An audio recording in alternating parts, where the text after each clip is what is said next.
Mayo Experience. Mayo Experience. Mayo Experience. Mayo Experience.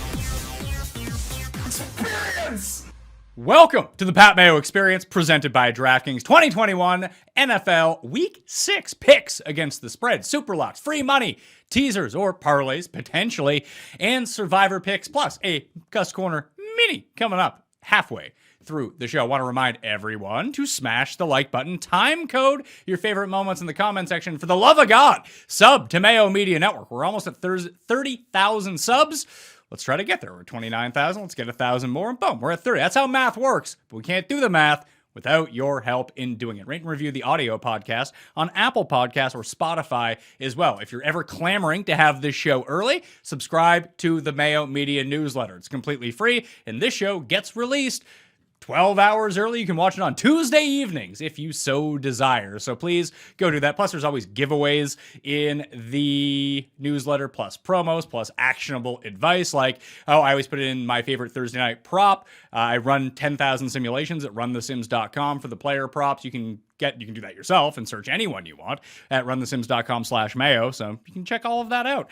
Plus, the Listeners League link for DraftKings is available down in the description. And Geoff Fienberg has now returned from Las Vegas, where I thought that he would have just had a heart attack on Sunday. He'd be dead down there or something like that after the Chargers stage a huge win, not only for Geoff, but for me as well, which things could not have broken better for me last week, Geoff. But there's a new segment on the Monday show that I'm doing. It's life advice with Pat Mayo. So if you want to email in the Pat Mayo Experience at gmail.com and have any sort of random life question, if you ask me about football, I'll find your IP, you will be blocked, and you'll never be able to watch the show or download it again. I'm sorry about that. Do not flood that with your crappy football questions that I don't care about. I have rankings and cheat sheets and shows for all that stuff. This is for the life advice segment. Meanie and I, Geoff, did one on Monday. It was fun.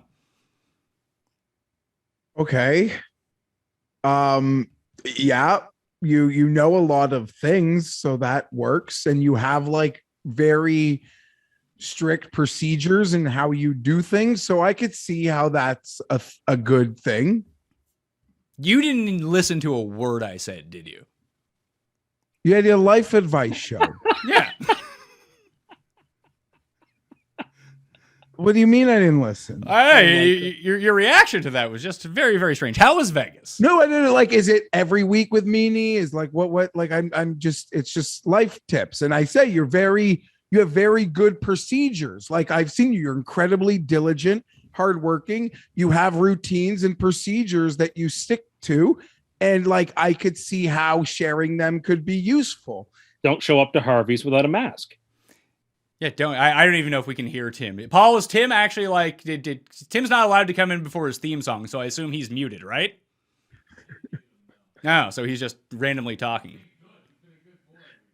Yeah, like usually he's been pretty good. Do we have to go back to muting you, Tim?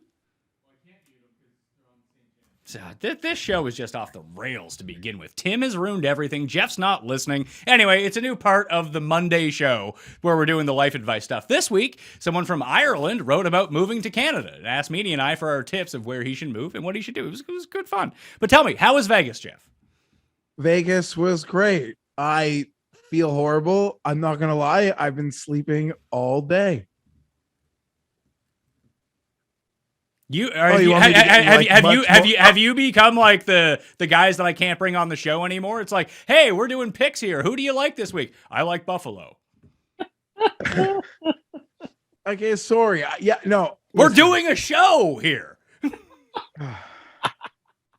It's been a long time with the COVID since me and my boys have gotten out, and we had a great time. I had a blast. I don't know, like, if you want my itinerary, I don't really know what I'm supposed to say.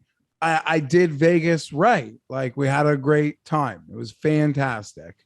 All right, so fantastic. Two thumbs up from Geoff, apparently. The coin is on its best behavior right now. Also, currently leading in the spread picks for the year, beating both Geoff and myself, and of course, in dead last, Tim Undergust. Tim Undergust. That is not my name.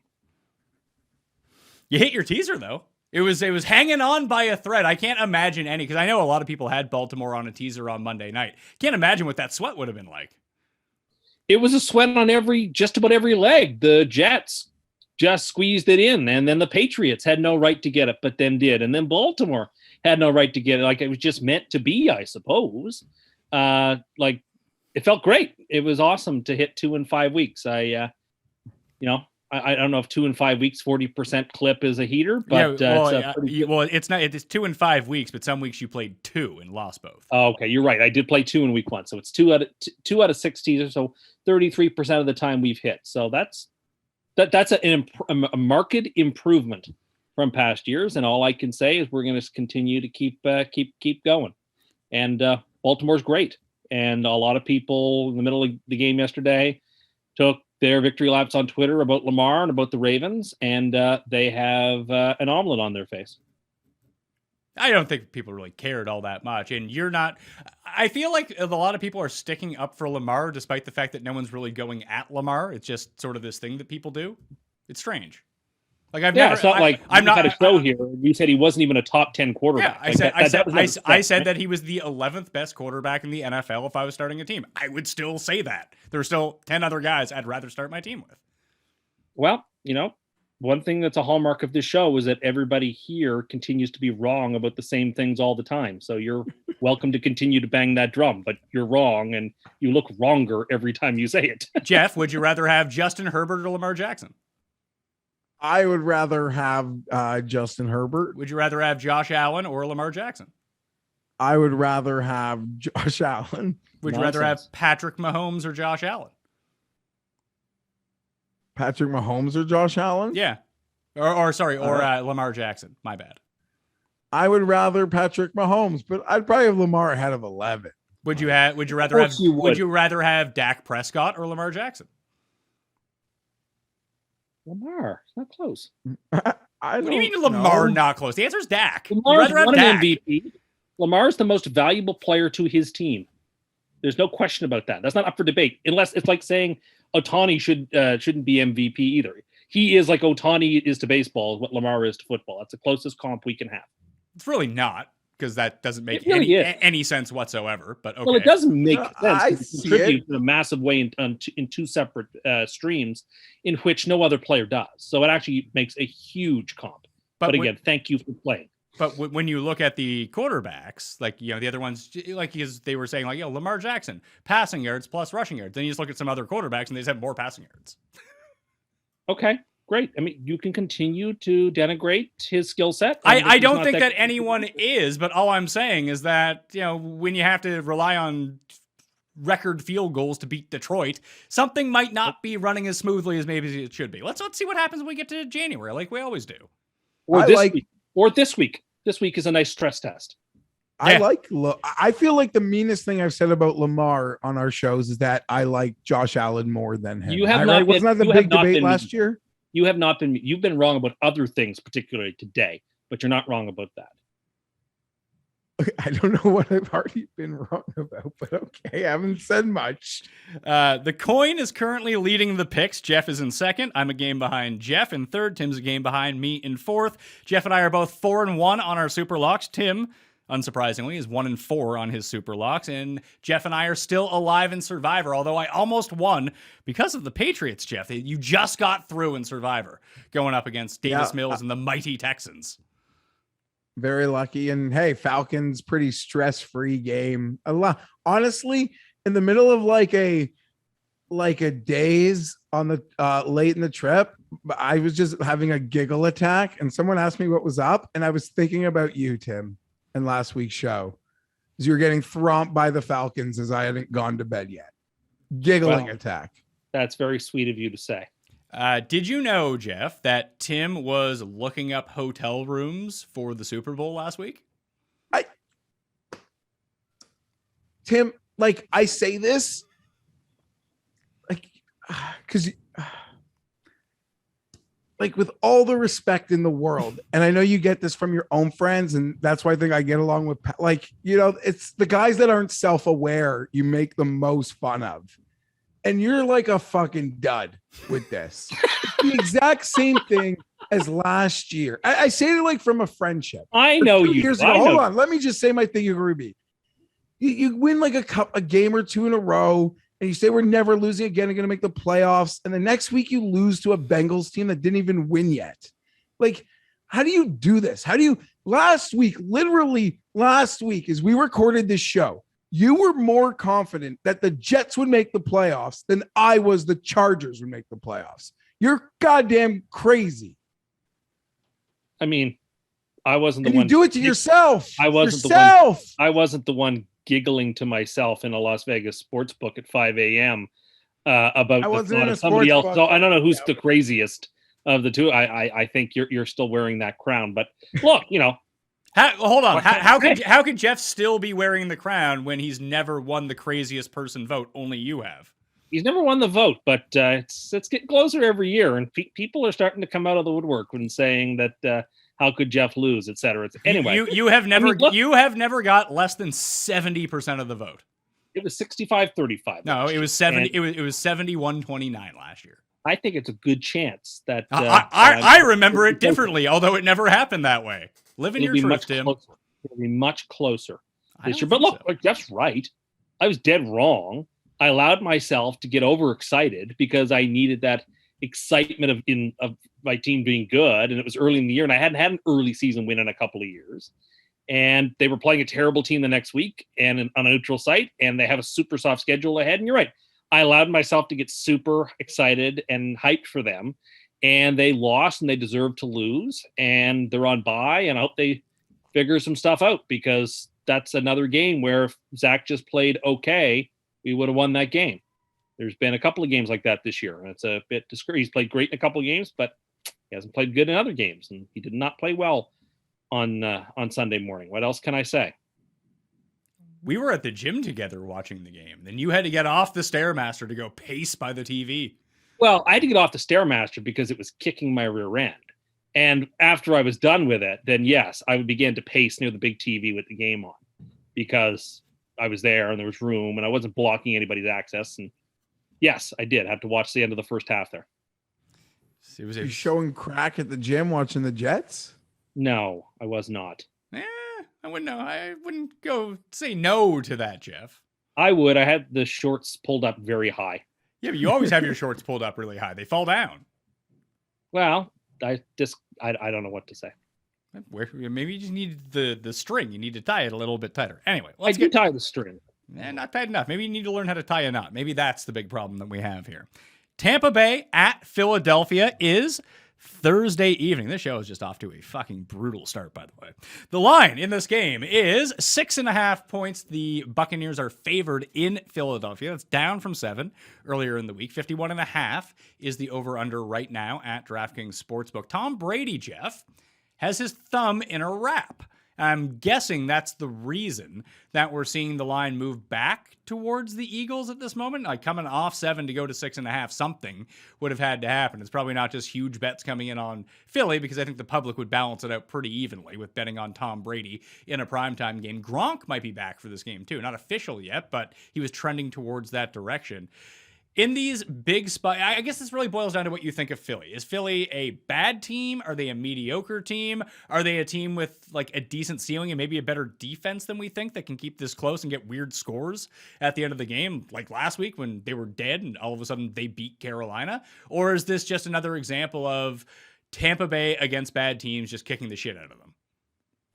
Yeah, this is doesn't seem like a tough one on paper, but when I really think about it, the Eagles are a team I really don't have a grasp on. And I love Jalen Hurts. Like, I own Jalen Hurts in my home league. Like, I'm super in on Jalen Hurts from a fantasy perspective, but I don't know what to make the Eagles. They really did impress me last week in holding Carolina off with long rest to a really low point total. So to your point about the better defense, but there are two things that are coming in play for me. For at this point, I have to pick Tampa.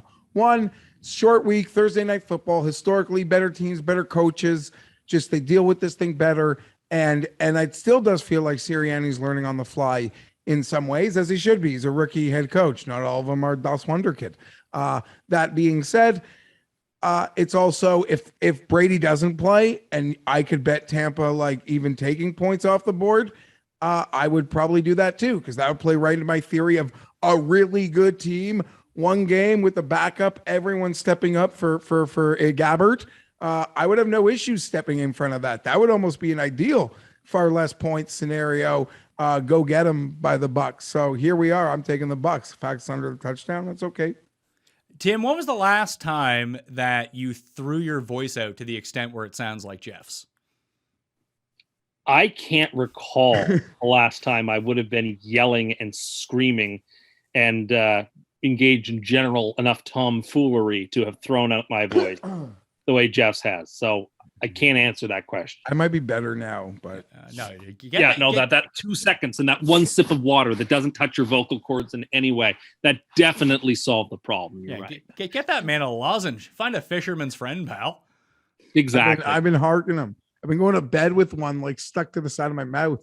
Well, try Halls. I really like Halls when I've got the whole king caboodle. Even I have these. So cough drops will solve so many things. I'm a big fan of cough drops. From a previous trip to Vegas, and I still had some. They're these like mouth. Okay. They're what now?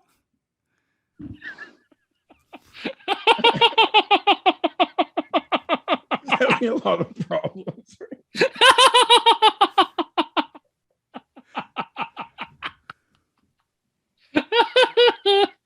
They're these mouth. They like create moisture in your mouth, and they're literally like these tablets.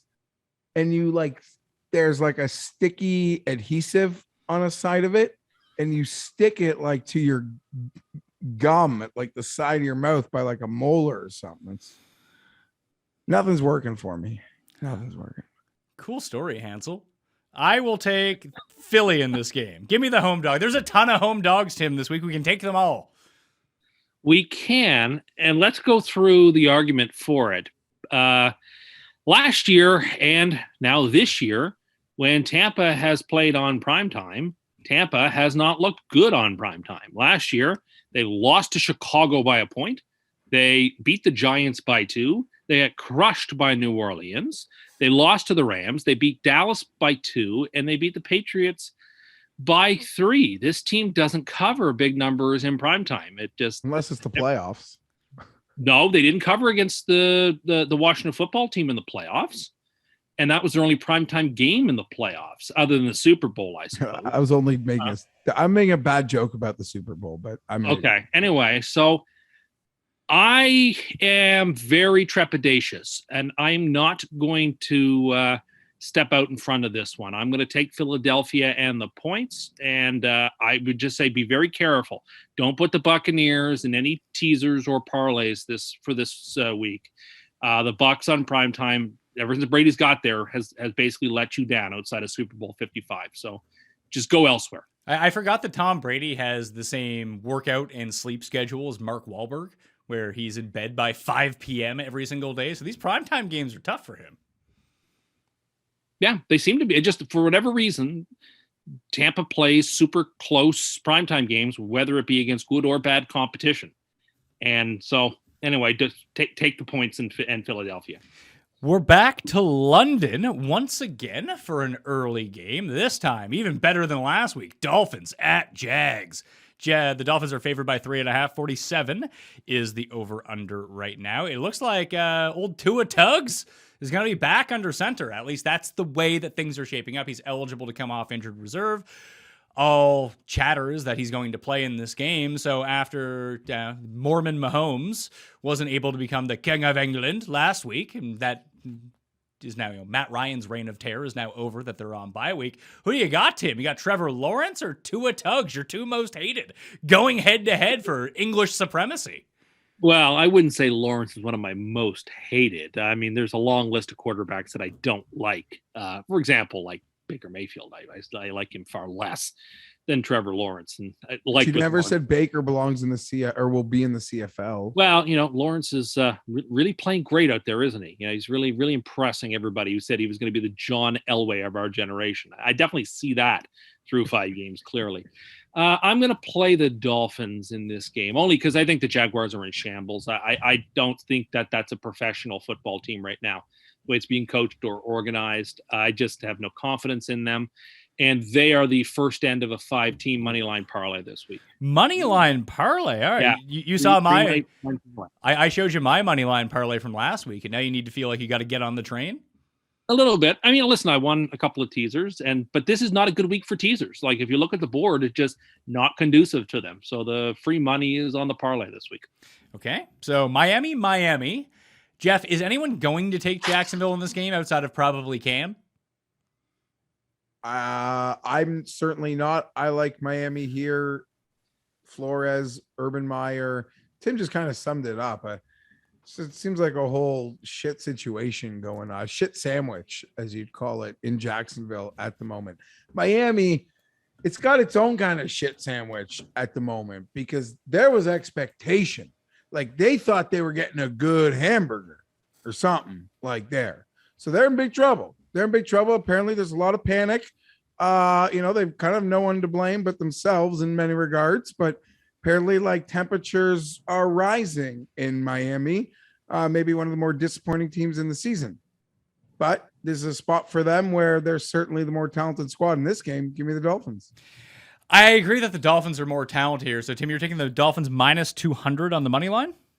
Yes, indeed. Why don't you just lay the couple points? Because it's a free money parlay, and this is the first part of a 5-team free money parlay.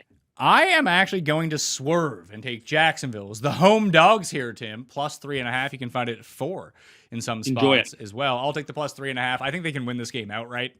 Only because it's Jacksonville, it's London. Stupid things happen in London. What a time to get their first. I mean, they haven't won a home game in like 3 years at this point. Maybe they'll win one over in London. The Jags have been good in London. Remember when Blake Bortles was basically Aaron Rodgers in London for like 3 consecutive years and was awful out of there? These Jags, they know how to travel overseas. They know how to play in London. And whether it's Tua or Brissett, the spread's not going to change, it seems, because it hasn't for any of the games that those two have alternated in. Why would it? I just haven't been impressed by Miami at all. And Jacksonville can lose by a field. Jacksonville could win or lose by a field goal. I'm fine with that.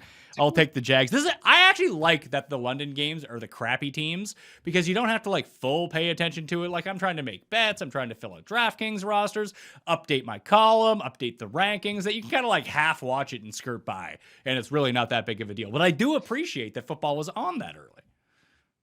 I don't. And when it's your team in the London game, it makes it that much worse.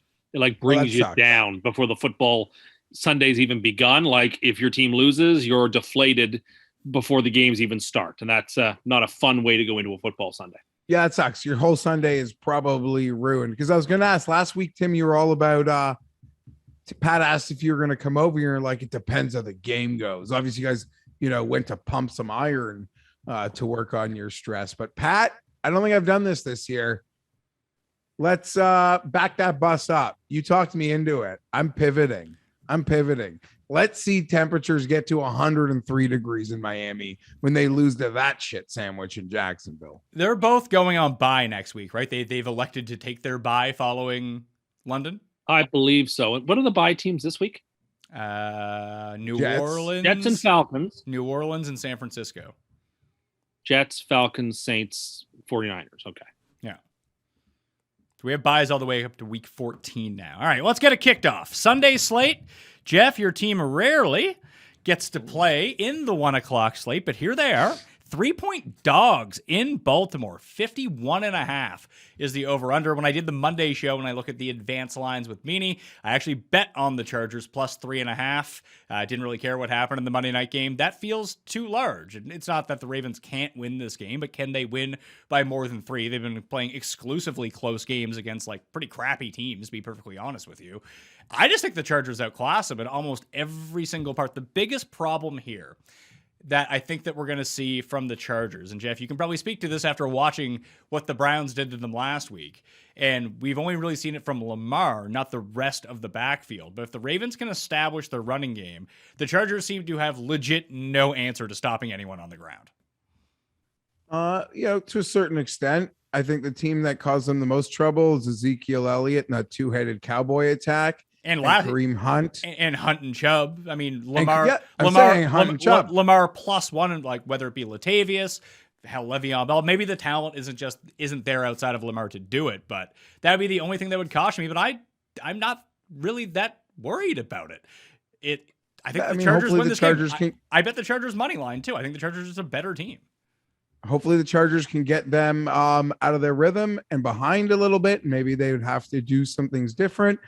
I have like weird feelings about this game. I'm like, I'm excited and I'm like honored. I can see it like as another great opportunity. I think the Chargers have played a bit of a gauntlet schedule, and this is the final game of a gauntlet before they go on bye. I'm very curious, how does this Brandon Staley team play in its game before a bye? How does Brandon Staley, much like I was excited about before we played the Chiefs, what sort of strategic element will Coach Staley bring to a game versus Baltimore, and how they do things differently in this first time around? So if we can finish 5-1 and go into a bye, that would be insane. If we're 4-2, last week I asked for a split of these the North battles of Baltimore and Cleveland, I would be satisfied with it. I don't know. It's a big challenge, sort of like playing Cleveland. These are opportunities to see for me where the Chargers continue to stack up. The schedule does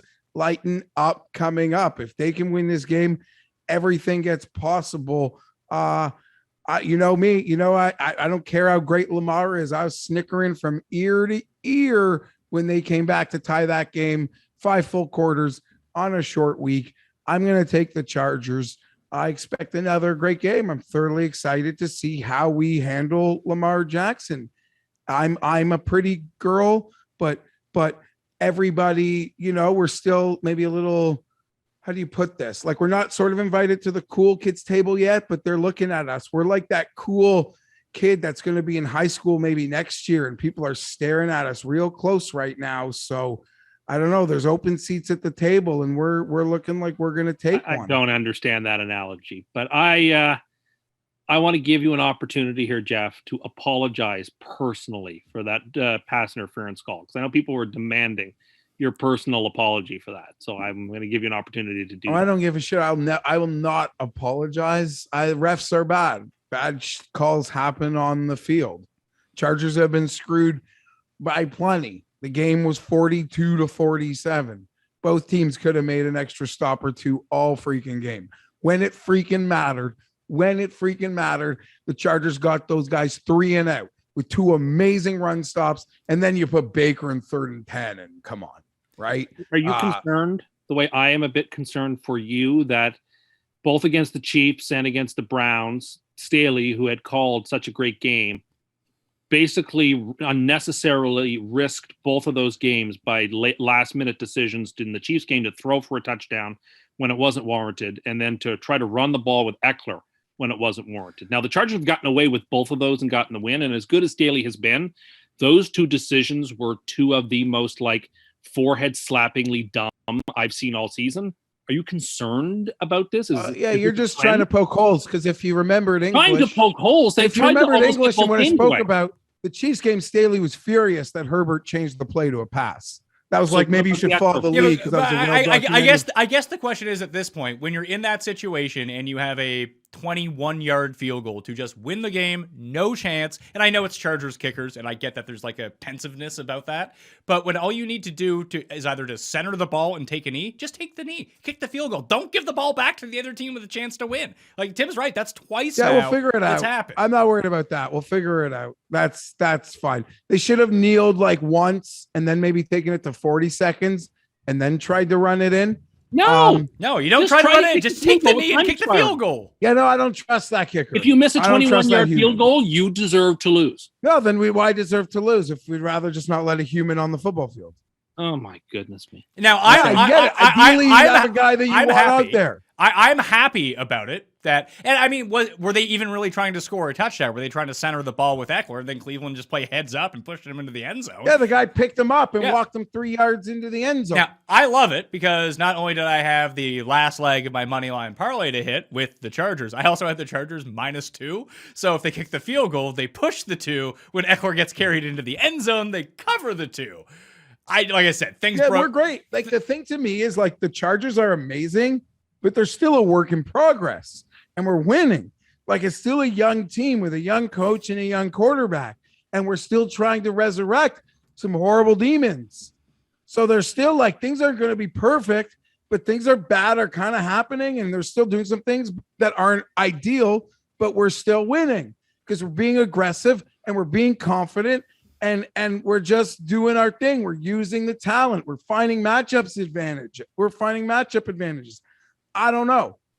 We're still a work in progress. If they win this game, maybe I'm really going to start to pay attention to the ceiling, but I don't really want to be there. It's too early for me. It's unhealthy. It's not October. But here's my friend Tim looking at fucking hotels in Los Angeles. Are you telling me, in all sincerity, you haven't at least one time thought, gee, which home Chargers playoff game would I prefer to go to? The first one, the second one, or the third one? I haven't thought about any of that. Okay. What I've thought about is All I right. am going to San Diego with my family in a couple weeks, and we're going to the Patriots game on the 31st. That's what I'm thinking about right now. Yeah, Get into this bye week, and then a revenge game because they beat us 41-0 or some crazy shit last I think year. it was 45-0. Yeah. Something stupid, but it got his ass out the goddamn door. Signed, sealed, stapled, fucking hammered. And it should be a day we make a plaque in Chargers football for. On this field, on this day, we lost this, but it created this. So we're playing the Ravens. It's a double look ahead as far as I'm concerned. I'm worried about this game. I like Pat's confidence in my talent and my team, but it's a game I'm kind of worried about. A lot of things have gone our way at the last little bit. We're going to the bye, and then we play a game that I think's pretty important, and I'll be there. And I will be at that Mecca. I will make my pilgrimage to SoFi. Tim, looking at hotels for the Super Bowl for the Jets, is essentially like the guy who victory laps his outright winning golf ticket halfway through Thursday. Man, I got this guy 200-1. Look at me. And then the guy doesn't make the cut. To be fair, if I pick somebody to win a golf tournament and they're leading after the front nine on Thursday, I would also probably do that. So this is just you. This is just you in a nutshell then. Okay, well, I guess I plead guilty then. Yeah, you shouldn't do This that. was my AFC championship game. That's if you that's remember. correct. I picked. So I have a high opinion of both of these teams. I think that the line is the right line. These two teams are, I think, very equal. So you're picking push? But I have to pick a team, so I'll pick Baltimore. I think they're just slightly better. They're at home. The Chargers are playing on the East Coast early on, and people can run on them. Washington had over 100 yards rushing on them. The Browns ran all over them. The Cowboys ran all over them. I think Lamar and the Ravens should run all over them. I think it's going to be a very close game, a very fun game, but in the end, I am going to pick Baltimore. The thing that I agree with you that this can slightly slant towards Baltimore in a big way if they can establish that run early, get chunk plays on the ground, and maybe open stuff up deep.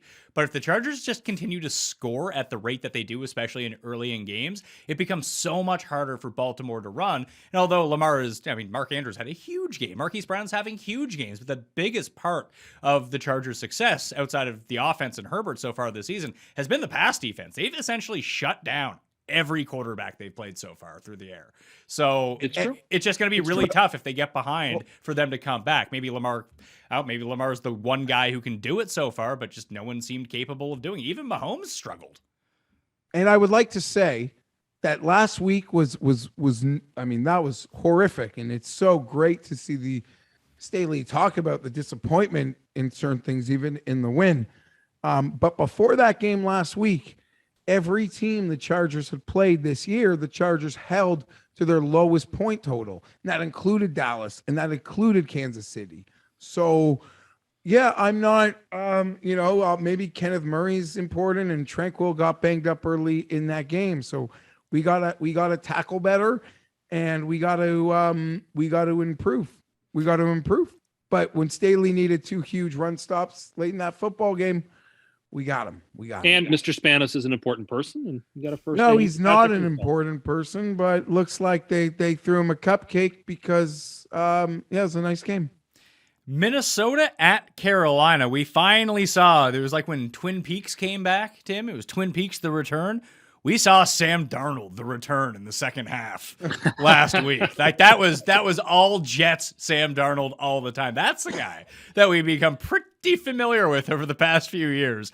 Carolina is now a dog at home to the Vikings. They're a 1-point dog. 46.5 is the over-under in this game right now. McCaffrey should be back for this game, and still the underrated part about Carolina. And I think they're going to look a lot better in 2-3 weeks' time. I mean, if J.C. Horn can come back sometime at the end of the year, like signing Stephen Gilmore, he should be eligible to play in 2 weeks if he can condition himself up. That the secondary is going to be looking pretty good. And the one thing that they're the best at so far in football is pressuring the quarterback. Minnesota can't block to save their lives. They can still score points, but we saw what happened against Cleveland. Once you got a good pass rush in front of them, they really couldn't do anything offensively. I think this game, I want to believe it's going to be a shootout, but I actually think it kind of goes the other way. And I think the Carolina wins a close game, like 2017. Actually, it's Minnesota, so it'll be some sort of stupid score. So it'll be like 16-12 or 22-17 for Carolina. Something like that. I like Carolina at home in this game. I think they're being a little bit disrespected for losing a game to Philly, which they should have won, but that was the worst we've seen Darnold play since he was wearing a Jets uniform. They look pretty bad in the second half against the Cowboys, too. Yeah, I agree with you. It's going to be a low-scoring game, but I'm going to go the other way on it. I am a Vikings believer. I still think this team has a very high ceiling, and they just had a brutal start schedule-wise to their season. And, yeah, they're 2-3, and there's a set of easier games to come, and, you know, this is one they should win. I think they're the better team on the field, and McCaffrey can be a game changer if they can get him going, if they can find holes in that defense, which has been porous at times this season. Then Carolina's got every opportunity, but I think the Vikings are a better football team. And if you're asking me with what is essentially a pick-em, I'm going to take the Vikings. Geoff, would you bet the +1 at -110 or just take the straight money line at even money? You take the money line, right? Yeah, I'm one of those guys that takes the money line, but I really like Carolina. This could be a super lock for me. 2 down games, McCaffrey out. Even if he comes back in a limited role, I would see that as a positive. You just sort of think where this spread would have been like a few weeks ago, and I'm a guy that's consistently feel like I'm going to the wall with Carolina.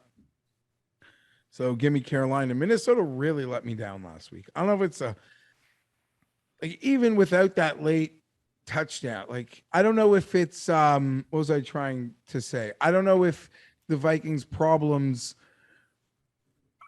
I don't know. I'm sorry. Yeah.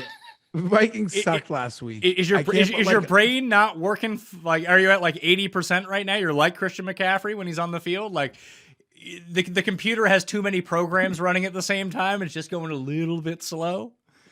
Yeah, it's been left on for too Jeff's long. brain just says buffering 82%.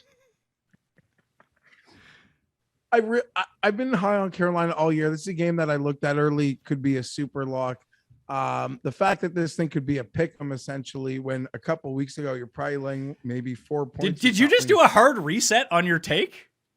Well, I want to get back to it. Are you crying?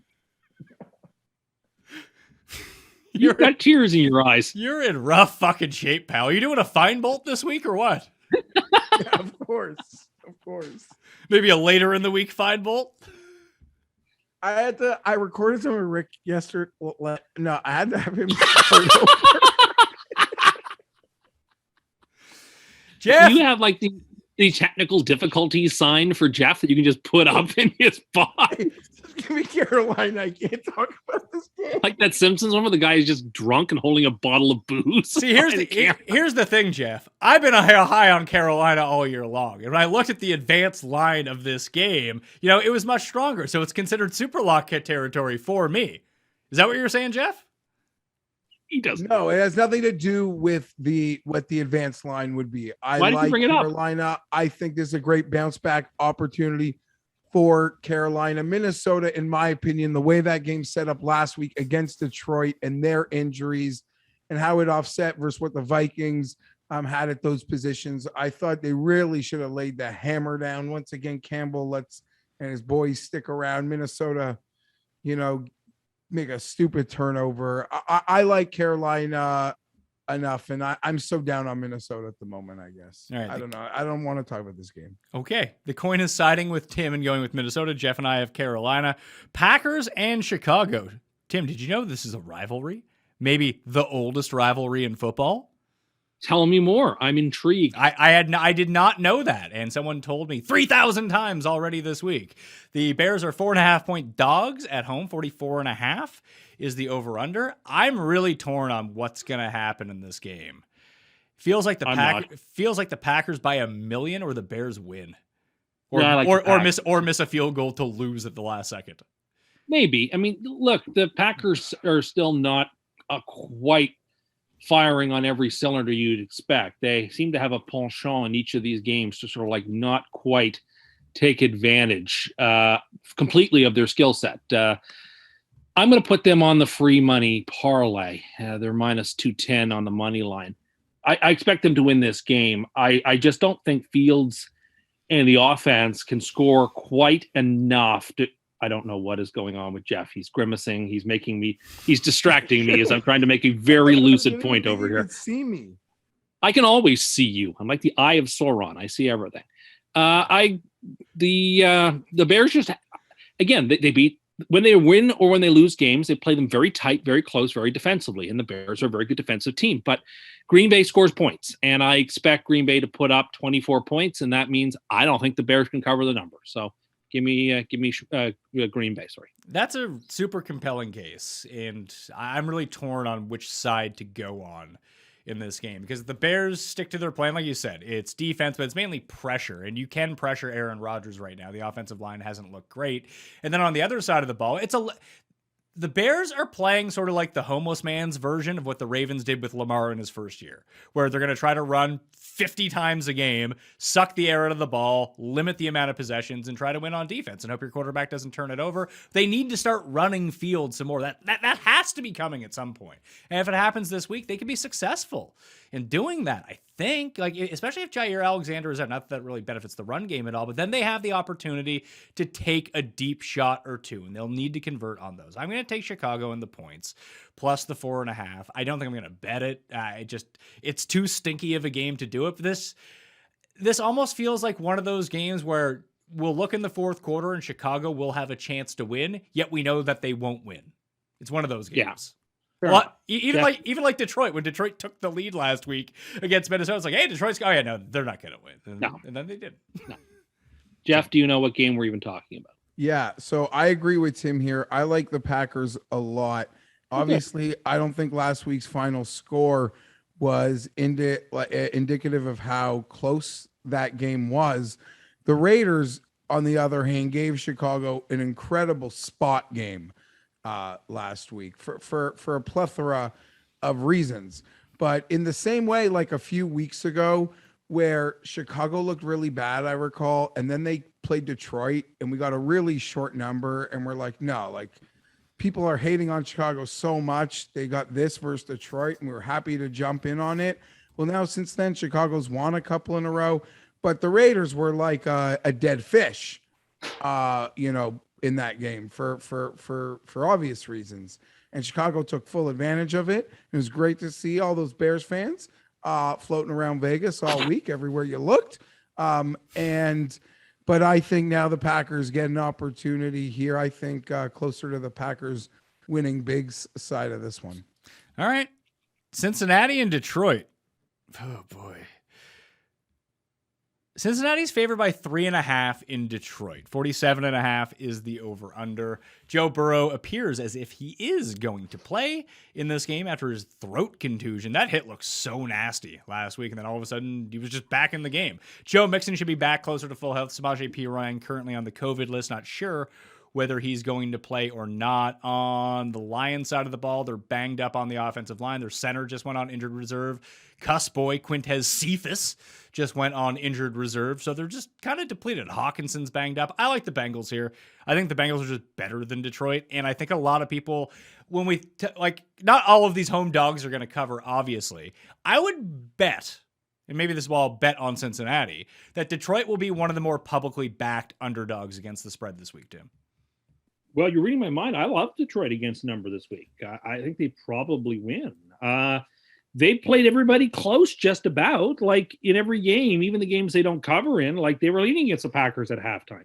They gave the Bears a game. Like the Ravens, the Niners, they came back on. The last week, the Vikings, like the Lions just played close games and they're at home. And am I really going to lay 3.5 points on the road with the Bengals? No, I'm not. I'm just not going to do it. I'm going to take Detroit to cover the number. Geoff? I hate this game. Okay, because I bet the Bengals. Let me ask you outright. Where on the field is Detroit better than Cincinnati?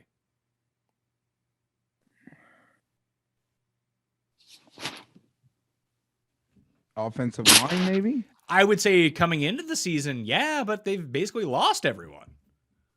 Yeah, no, but I don't know. I mean, I don't want to overthink this one. I bet the Bengals to beat the Packers last week. I know it wasn't a big spread, but now I'm going to bet Detroit to beat the Bengals and 3 points. I'm just taking the Bengals, but I don't love it. Tim makes a compelling case. I'm laying these points with the Bengals. This is the most points you probably laid with the Bengals on the road in forever. And I feel stupid doing it, but I went on them last week against the best NFC North team. I guess I just got to stick on that black roulette wheel part of it and say we're going again, this time versus Detroit. You putting the Lions on the money line parlay, Tim? No, not that much. Oh, okay. But you do like the 3.5. I do. Oh man. Houston and Indianapolis. Short week. We have our big screen game. Yes, yeah. This is the one that's going on the 75-incher. Colts are favored by 9.5. 43 is the over/under. Are they just propping up some of these teams now so you feel worse about teasing down the Colts? Yeah, when we started looking at when I started looking at the board, I thought, okay, well, the Colts have to be a part of a teaser, and then the teaser sort of fell apart. And I was like, you know what? The Colts are scrappy. I know it's a big number, but to heck with it. Let's throw them on a money line parlay. So we're going to add them to it. I don't know. Houston seemed like they played about as well as they could play last week, and they still managed to lose. I don't think they have that kind of effort in them 2 weeks in a row. So I expect Indianapolis to win this game like 30-14 or 27-10 or whatever. So to cover the number pretty reasonably. I could see them just absolutely waxing Houston here, but there's something about Indy. Maybe are they a team that just plays to not necessarily the level of their competition, because they got a few breaks in that Baltimore game. They actually played good defense in that game until the very end for the first time in ages. And if that's going to happen again against Davis Mills, although Davis Mills it's fun. Davis Mills had the best rookie quarterback performance of any rookie quarterback so far this season. Who would have thunk it, Tim? Yeah, well, you hate to see it against the Patriots defense. That's really unfortunate.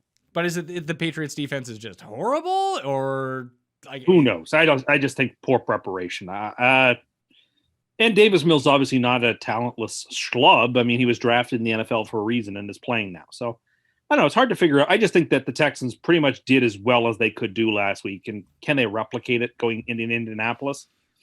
I just doubt it. I don't want to stand there holding fewer than 10 points with the Texans. So. Well, you might be able to see that creep up as it goes along. I'll take Houston plus 9.5. Indy just does too many stupid things where either they're missing field goals or inopportune turnovers or going on drives that take 7.5 minutes and not scoring points. Like, they're the kings of these things, of just not really coming through in the clutch. Maybe you need Davis Mills to be like semi-competent for the second straight week, and maybe that's too big of an ask. But I don't know. I feel really bad about minus 9.5 for an Indy team. Like, I have absolutely no belief in. I think they'll win, but even on your money line parlay, like minus 425 is a big number. Does it really help it that much? It does. By the end of it, we get to plus 328. So yeah, but if you took that off, what would it be? If I take off Indianapolis, it goes down to plus 248. Okay. So. What? Oh yeah, keep it. For sure. Yeah. I mean, I had Tampa on mine last week just because I felt so good about that one. So if you feel that confident in Indianapolis, or maybe it's the anti-Houston sentiment, I don't know. But I will take Houston in the points. Geoff? I'm going to just stick with the anti-Houston sentiment. I'll tell you, I did end up staying away from the game, as you kind of spoke about, Pat. You said, like, if this line doesn't go up versus the Patriots, it actually goes down. Like, that would be the scariest thing. I think you even mentioned that when we did the show last week. That's exactly what happened. And Yeah, so I'm happy I stayed away from that, but I'm still more confident that Houston will do something to let Indy get the cover than Houston backdooring a cover. Agreed. Give me Houston. Yeah, oh, you're going to take Houston or Indy? I'm sorry, give me Indy. Like, I'm just more confident that they'll do something stupid and I'll get the cover for free with a short field. And I don't think they're gonna backdoor. Like, I don't trust them to backdoor. So Houston, Indy. Yeah, if Houston's gonna cover this game, good God, man, it's gonna Did you get the head slap? Did you get that head slap? It's gonna turn into a field goal fest. I mean, you're the king of the head slap. What would you rate that out of a Cust 10 out of 10 head slap? What would you give that? Because you almost knocked yourself out 2 weeks ago. That's like a solid 5. Yeah, it wasn't very hard. Yeah, Tim hit himself in the head. Tim hit himself in the head so hard watching a Jets game after Zoomer Zach threw a pick that he then forgot that he had hit himself in the head 10 seconds later. I had to show him a video of him doing it. My wife gets so mad when I do that, but I'm like, I don't want to hit anything or anyone else, so I just beat the shit out of myself. This game, oh my God, man, this early slate. Last week, at least the late slate was really good. And I felt like we had 2 or 3 games last week that weren't bad, but like Rams at Giants. We don't even know who's starting for the Giants. It's probably going to be fucking Mike Glennon, who is terrible. 10.5 is the number. And like, does it really matter if it's Daniel Jones or Mike Glennon? 47.5 is the over-under. I keep taking the Giants in these games, and they covered once, and they made me feel like a big man because they won outright against the Saints, but like, they're not good. The Rams are good. I'm just going to lay the 10.5 with the Rams. I'm going to try to make this as easy as possible on myself, Geoff, and just go Rams.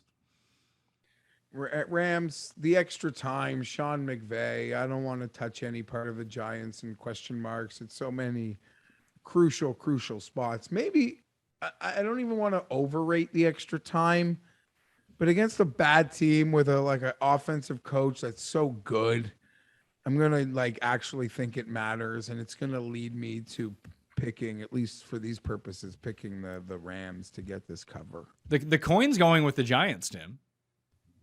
Well, the coin's on its own then. I like LA a lot here. LA is also on the parlay. Mike Glennon's not going to win this game. Mike Glennon's not going to be close in this game. The Rams are just up and down the board so much better. The Giants don't have much to bring to bear in this game. This could be like quite a rout. Give me the Rams. All right. Chiefs and the Washington football team. A lot of turmoil around the Washington football team these days. They're 7.5-point dogs at home against the Chiefs. Both these teams 1-4 against the spread. 55.5 is the over-under. That is by far the highest of week number 6. This game just feels like a shootout. And weirdly enough, Washington's actually pressuring the quarterback again. It's not leading to any defensive stops, but they have the highest pressure rate over the past 3 weeks, which kind of stunned me when Seeley told me that. Then I went and looked up. I was like, oh yeah, there we go. They're getting to the backfield again. Maybe the defense has started to come around, but both these teams give up over 30 points per game, essentially. So just give me the team with the better quarterback and the better offense, 7.5. I'm going to take Kansas City in a get-right spot on the road here. They are the 5th and final piece of the money line parlay. The Kansas City Chiefs. You're playing a huge favorite money line parlay. This is what you're playing? Yes. All right. You get it up to plus 343 right now. Okay. So it's going to be dead by the time Jacksonville beats Miami? Well, if that happens, then so be it. I like the spot I'm in. Look, you said it. I mean, I think you're right to say that it's going to be a high-scoring game, but in the same way that the Philly-Kansas City game was, and that was 42-30. So they would have covered that number with a few points to spare. I think Washington can probably score 28 points, but I expect the Chiefs to score 40. And so, yeah, but I think the Chiefs, I don't know if it's a get-right game exactly, but I expect the over to hit, and I like the Chiefs to win and cover. Coin's going with Washington. Geoff, I feel like you're a Washington man in this situation. Nope. I'm going to be the Chiefs in what has to be a desperate bounce back situation. It's scary, though. I mean, I'm shocked the Bills even punted 4 times in that game last week, when you really break it down. And for as bad as the defense is on Kansas City, I would make the case last week was the first time the defense actually affected the offense, in that the offense was no longer taking like the free plays that the Bills like soft second half defense would have allowed them. They felt they had to try to hit home run after home run after home run. And they weren't taking that free stuff. And it's starting to affect the offense in a way that I don't think it did in the Ravens and Chargers losses. The Bills were able to rattle them to that further extent. I still got to pick them in a get right game the same way I did. We even got lucky when I think we hit that spread cover in the Eagle game, because that Sirianni fellow was like kicking field goals early. You just got to be prepared to lose. So yeah, the win, they cover, I don't know, cover McLaurin. Hopefully they win the game. Yeah, I think for like DraftKings purposes, obviously like, this is the game this week, because you can find cheap guys, you can find expensive guys. There's a ton of points. You can play either side if you want to and still feel pretty good about it. Chiefs D might be the play in this spot, though. Just Heineke will give you the ball. He's kind of like Daniel Jones in that matter. Just like, hey, you know, as Jake described it, he goes 100% on every play with everything he does. Like, it's not like, oh, we're in a close game, I'm not going to try to force this ridiculous throw. No, he's going to try to do that. And, you know, McLaurin will make a nice catch from time to time, but then he'll throw a pick, like a really awful pick, and have it going back the other way. It's not to say that, like, the Chiefs defense is good, but for fantasy purposes, maybe you can use the Chiefs defense this week. That brings. And they also have the high end, like, you know, Clark and Matthew, like they have the high end players that can make those great plays that get you those points. While overall as a unit, they do suck. So I agree with you. Are those guys good anymore? Because it's really hard to tell when you watch their defense, or are they just riding on name at this point? Like, are they washed up? Are they having a bad year? Like, I don't have a good enough eye to be like, you know what? Honey Badger's just washed. Like, he's bad now. Or it's just like he can't do anything because everyone else sucks on the field.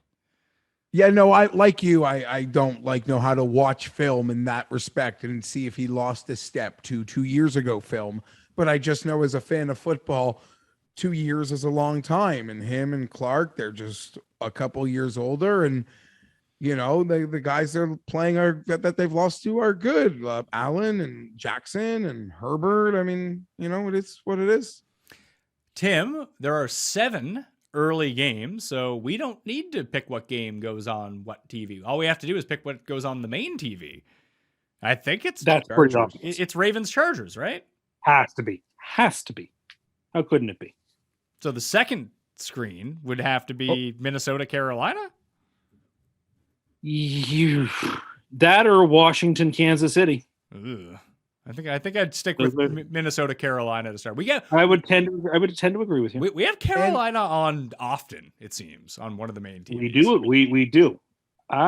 They have exciting players, I suppose, and they played the Jets once, and then they played the Cowboys. So there were just reasons for us to have them on, I guess. I suppose. And I will say, because even though we all have followed this league forever and know that it does feel like a bit of an evergreen situation, myself and everyone, and we don't know how it's going to end because there's still a lot of chapters to write, but we all just wanted to ignore the Super Bowl hangover aspect of how that could affect the almighty super greatest team ever, best player on the planet led Kansas City Chiefs. But one man, most of the time insane, said it doesn't lock, stock, and barrel. It's going to happen. He didn't care who the quarterback was. He didn't care who the coach was. That was Tim Anderson. I don't think anybody saw them through 5 under 500. Thank you, Geoff. I really appreciate that credit. Thank you very much. Now, don't go wake them up. Nope, I accept that credit with a humble heart. Thank you very much. That's awesome. Did you? You're so pumped for some credit. We'll get to your credit situation. We check in on your McDonald's Monopoly fiasco here in a moment. But Geoff, do you buy into my conspiracy theory that the Chiefs are intentionally letting these teams win games so they have too much confidence when it comes to the playoffs, and the Chiefs will be like, fooled you, almost like Dark Helmet? Yeah, I mean the Chiefs just feel like almost like Morikawa. Like they're just gonna play. Like if they just need to putt a little well, they're gonna just freaking win all those big games when they matter, when they count the most, right? Like this week with Morikawa when he wins in golf. Yeah, it does seem like he's going to win the CJ Cup, doesn't it? Fuck off, I didn't Tim. pick him. Oh, you're the fucking worst. Well, I have to express my I didn't fucking ask you, did I? No, I suppose you did. So shut your goddamn mouth. Fuck. Ha! Ha! You might not win.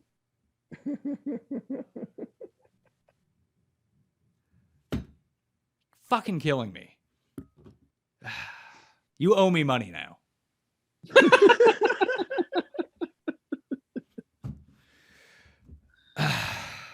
It's a big bet, too.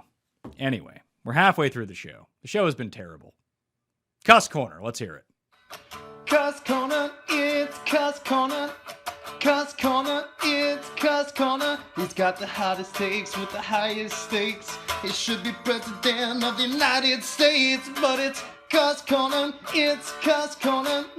Cust Corner, So, I have several things that I want to discuss. And People we want to can't do know them how all. much money that you've spent on McDonald's All so right. far. All right, let's start with the McDonald's update. It's like $170 at this point. Jesus Christ. Which, seems bad, but it was like 75 or 80 right out of the chute the first 2 days. So it calmed itself down Oh, yeah. somewhat. But including today, which is day 8, I think it's about 175-ish. And now I am officially set in every single spot on the board. All I need now is the rare one in each case to win. So that's where I am right now. So now you need the hard ones, the ones that they don't make so this any is of. my opportunity to address the comment from the Friday show, which was Rob said, what I don't understand is that these pieces aren't all equally available and that some are incredibly rare. Believe it or not, I have a couple of graduate degrees and I do understand how this works.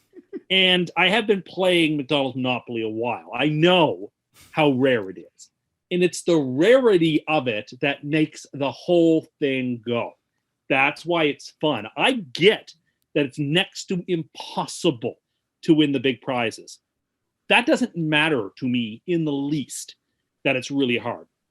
The first thought that came to my mind is back in my graduate days when I read Albert Camus' Le Mythe de Sisyphe, the Myth of Sisyphus, where he talked about Sisyphus, this Greek character in mythology who tied down death and prevented death from escaping. And when death did escape, his punishment for all eternity was to have to push a boulder up a hill forever. And as soon as the boulder reaches the pinnacle of the mountain, he has to watch it roll down the mountain, and he's got to walk to the bottom, and he's got to push that boulder up the mountain again. That's his fate for all eternity. And Camus argued that life is absurd and that every human being really wants some sort of answer or explanation or purpose, and the universe doesn't usually provide any purpose. And so all you can look for is the struggle. And that's all that how you can find meaning in an absurd world. So I actually wrote down that quote because I remembered it was La lutte elle-même vers le sommet suffit à remplir un cœur d'homme. Il faut imaginer Sisyphe heureux, which means the struggle itself towards the pinnacle or the summits, that's enough to fill the heart of man. And so we need to imagine Sisyphus as happy. Camus' point is that Sisyphus is a really happy person because he knows that despite the absurdity of his punishment, the struggle itself is meaningful. The struggle is all that can be understood. And so we can understand him as happy. That's what happiness is for Albert Camus. And so it should be for us when we talk about McDonald's Monopoly. It's the struggle itself. It's that fight for that super rare piece, knowing it's unlikely to ever be mine, knowing that even when I go on the McDonald's Monopoly boards, people are not going to have the rare pieces that I'm looking for. They all have the pieces I do. It's a fight. It's a battle. But nevertheless, that's the meaningfulness of it. That's what makes it so fun, is the hunt and the chase. And I understand how hard it is. And notwithstanding that hardness is why I love it so much. You could have just said, I'm Tim Andercust. I'm addicted to gambling, but the thing in gambling I'm addicted to is one that you can't win, thus making it the stupidest thing alive. Also, did you say you're on message? Did you say you're on message boards for McDonald's Monopoly? They exist. And you're on them. Like a trade. They're trades, right? Like for trading. But the problem is people go on there for two reasons. One is to gloat about some prize that they've won, which, great, I guess. But the other one is would you go on to the message boards and gloat if you won? Probably. But the other part is people who are looking for the rare pieces. Well, we're all looking for the rare pieces.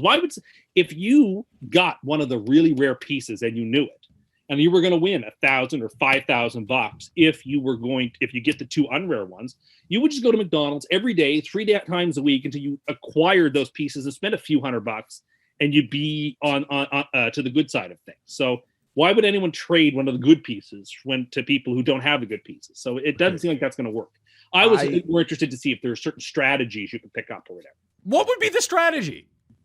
Well, like, are certain times of day better? Like, if you're using why would a certain time of day be better? When Rob said you don't understand what's going on, this is what he was talking about. Oh, I understand just how hard it is, and just how unlikely. 1 in a million, 1 in 5 million, 1 in 10 million, 1 in 50 million. Those are my odds, and that's what makes it so darn fun. Is that it's so unlikely, and if I were to hit it, my goodness, how excited! I almost thought I won today, and how excited I was. Tell people what happened. Tell people what happened when you thought you won. So I bought this morning some breakfast, and I'm driving home, and I'm at a red light, so I rip off the stickers to see how I did, and I got the RMHC, the Ronald McDonald Charity House for Alberta, and I was like, oh my God, I know I don't have that. That's a rare piece. I just won a bunch of money. And so I was so excited, I dropped my Egg McMuffin on the floor of my car, and then had to throw out the English muffin part and hold the sausage and egg and cheese in my finger, between my 2 fingers, and then chew it and swallow it without being able to touch the English muffin, because the English muffin touched the floor, and I'm certainly not eating that.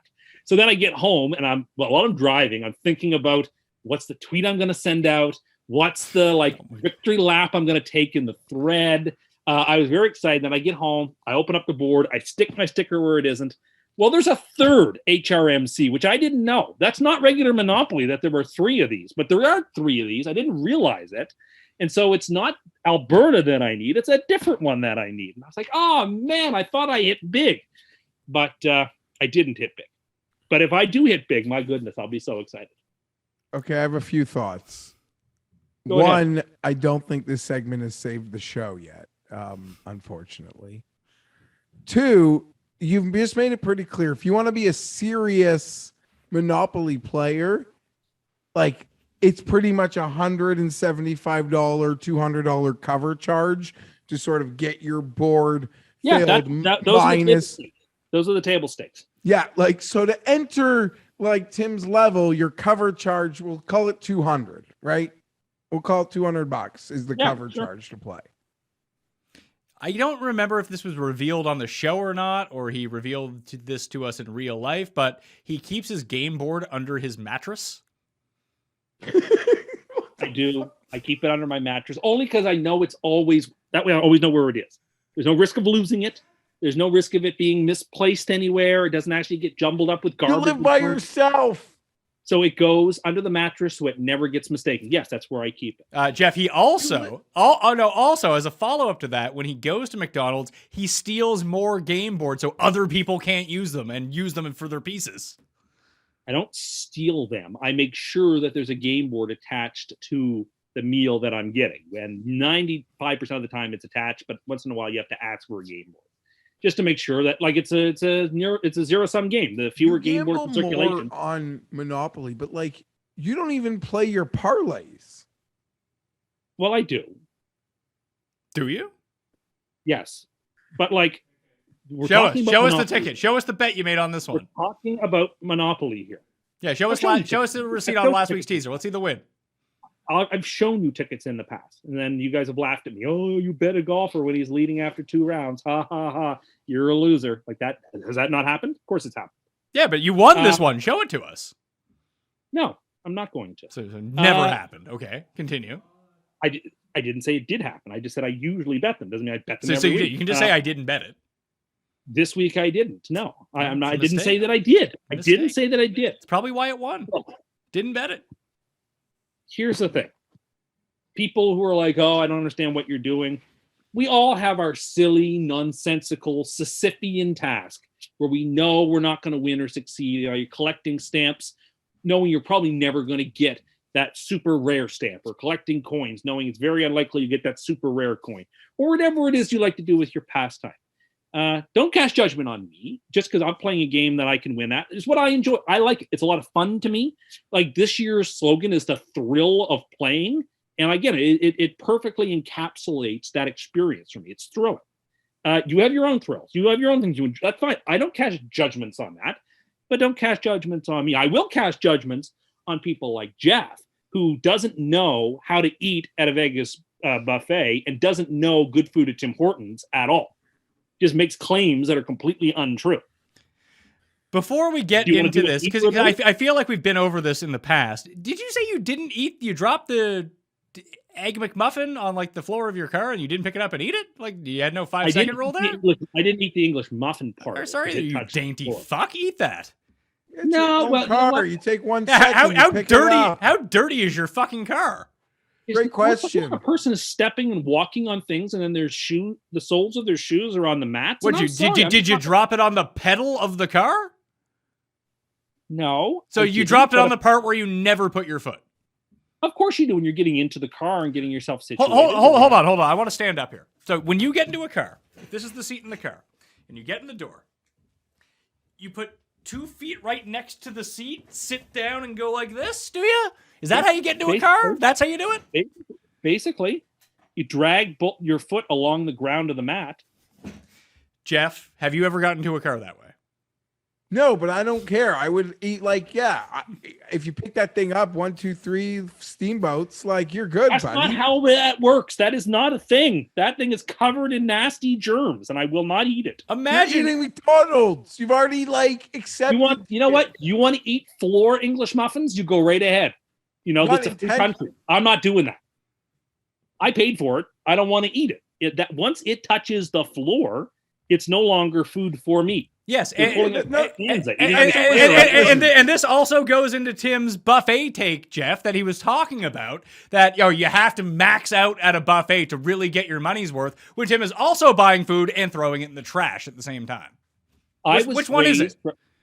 It's both. I was raised. I'm not wasting it.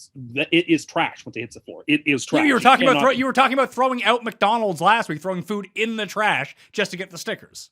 In the compost, so it's being composted, and when you just can't, it's like things like the fries or the hash brown. You just can't eat no more. I'm sorry, you can't. Maybe order less. Maybe this is all one and the same thing. Then you don't get the stickers.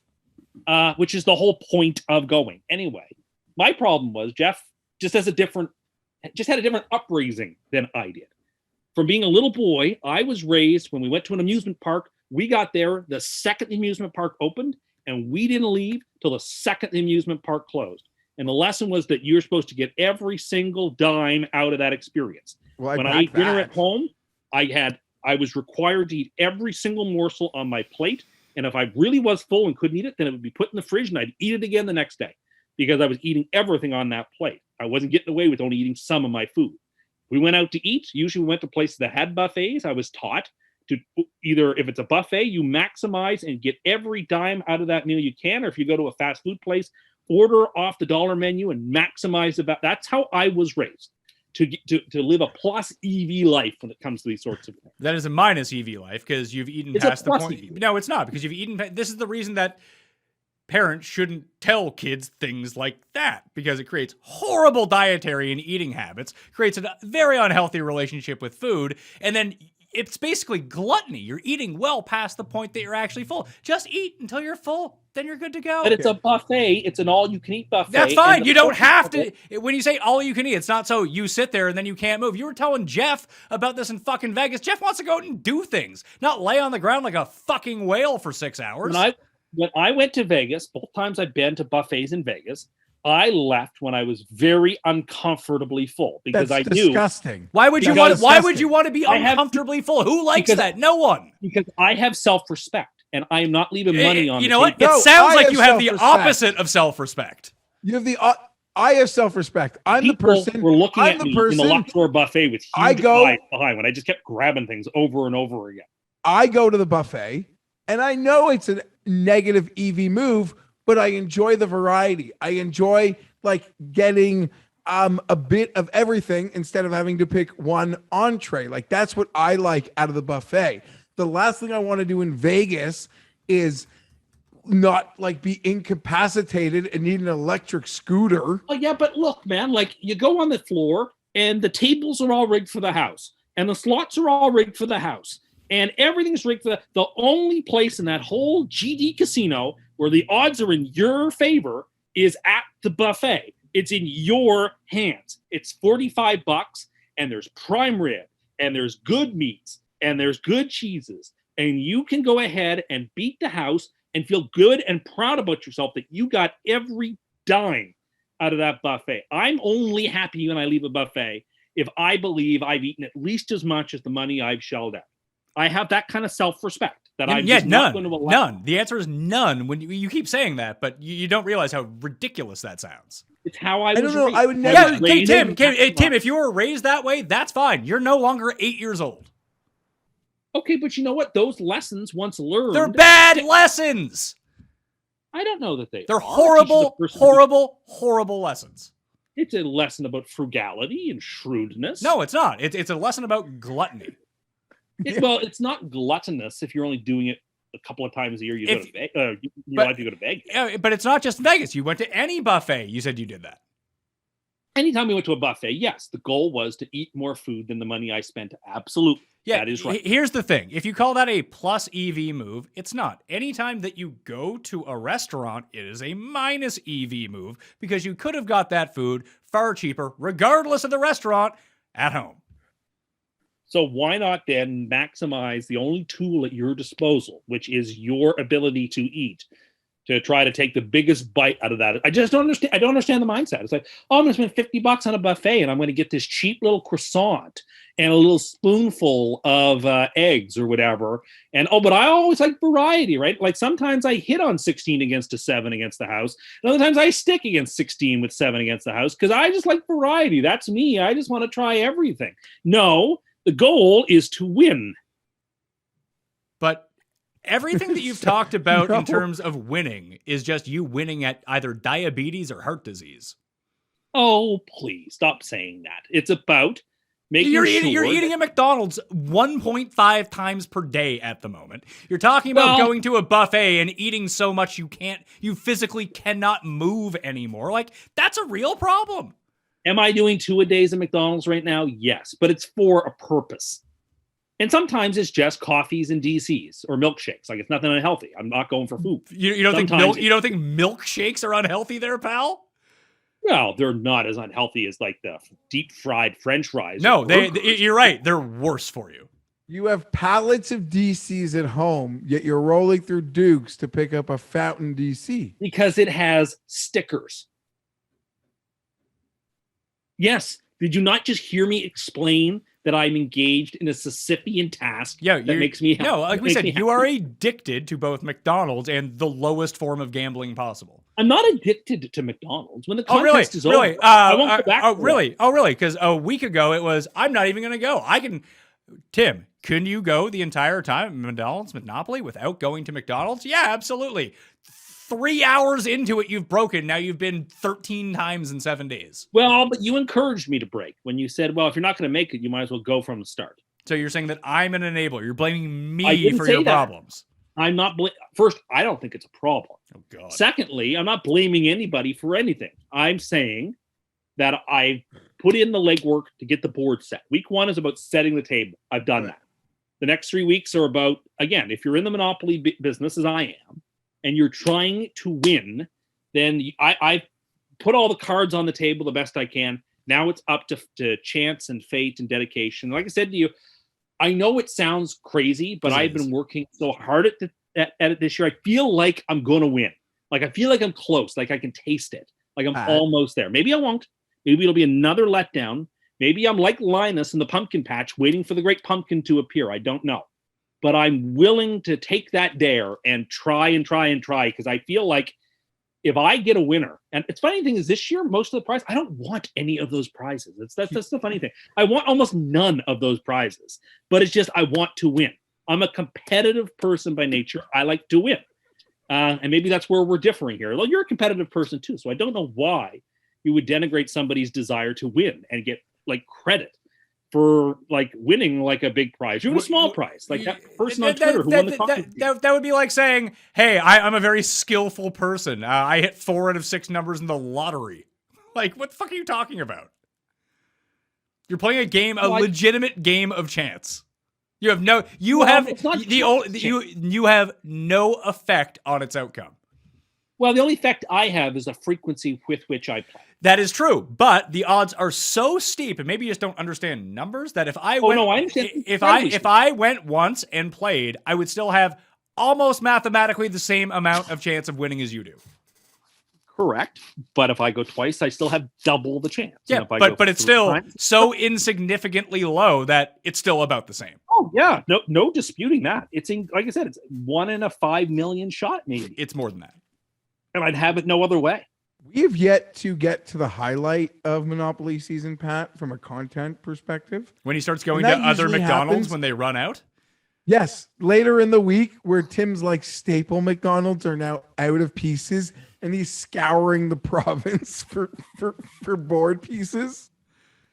Well, yeah, why- if you don't think I will do that, you're very mistaken. That is Well- exactly what I am going to do. And I don't just, I mean, I have a staple McDonald's, like a home field advantage, but I've been to several already since, just to shake things up. You already have your itinerary planned for when like they're out of pieces. Yeah, like yesterday was a Canadian Thanksgiving. I volunteered to pick up my grandmother and drop her back off just because that gave me an opportunity to get stickers on the way out and stickers on the way back. Oh, you went twice on Thanksgiving? Well, yeah, but I got coffees both times. Well, actually, I got a milkshake once and coffee the other time. How many calories do you But it think are in a McDonald's? What size of Hold on, milkshake did you are get you a getting? milk? You got a milkshake on your way or after Thanksgiving dinner? On my way. Unbelievable.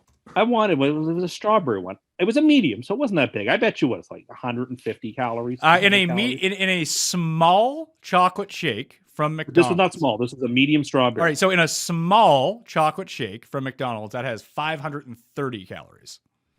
What? Oh my god. It's fucking ice cream, Tim. 530 In a I small. figured that, like fruit flavored, it would be like less unhealthy for you than like a burger. It was strawberry. I thought if I of the 3, strawberry is the What do you healthiest. if think not that vanilla is? What do you think strawberry. makes it strawberry, man? I assume they have like real strawberry juice in it or something. And I just figured, well, I'll get the fruit one because that's probably the least caloric, and I'll get a medium. The not a vanilla large. one is probably the least caloric. The vanilla one, a medium vanilla shake from McDonald's, has 630 calories in it. What about strawberry? 720.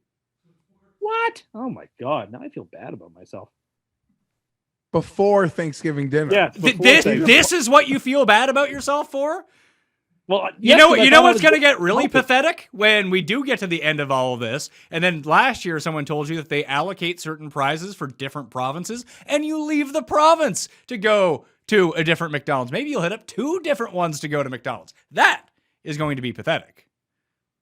We're not there yet, but yes, and I got coffee on the way back here, so I got to hit up McDonald's twice yesterday, and I hit different ones each time. And Strategic. bro, if you want to send me $50, I'll eat McDonald's and hook you the pieces through the week here.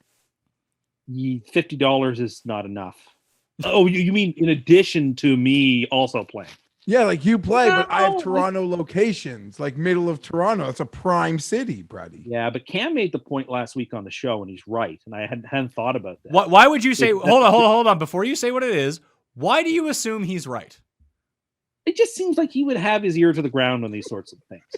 That the bigger cities don't have the big prize winners. That the big prizes tend to come from smaller provinces and places. And so, because do you really want the person winning the big Chevrolet to be in downtown Toronto? No, not really. You'd rather them not be in Toronto. So, Yeah, but I- how do you think people feel when Tim Too Rich wins a new GMC pickup? which I don't even want, and I would just sell. 'cause I You'd don't throw it want in the garbage, just like his fries. No, I would not do that. But like, I'd sell it or whatever, or take the cash equivalent. Not anyway.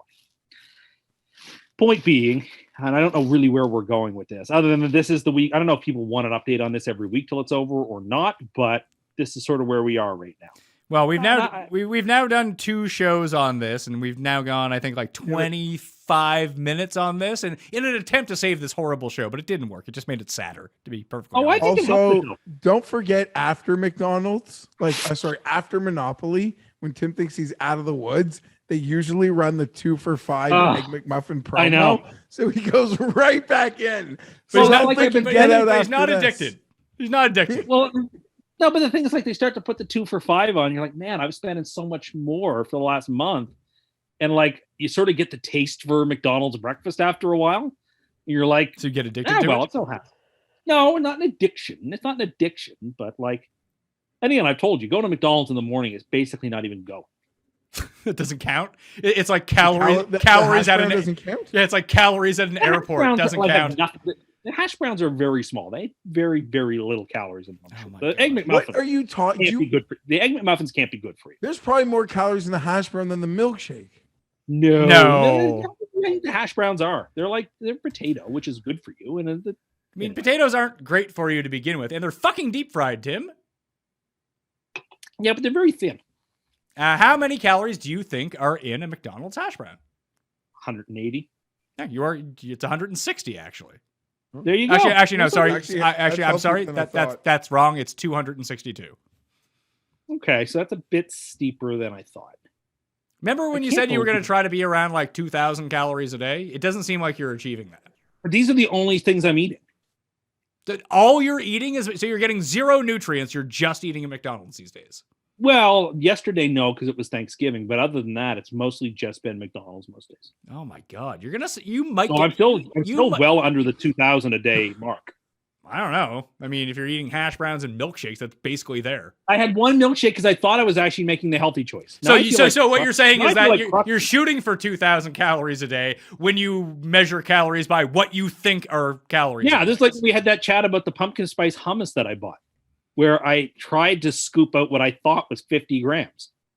Then Yeah. you asked me how I And- knew it was that, and I eyeballed it. Yeah, and you probably put in like 250. Well, I don't know. It seemed like it was 50 grams. How would you know what 50 grams of hummus is? Well, I mean, it's 50 grams of anything should weigh about the same.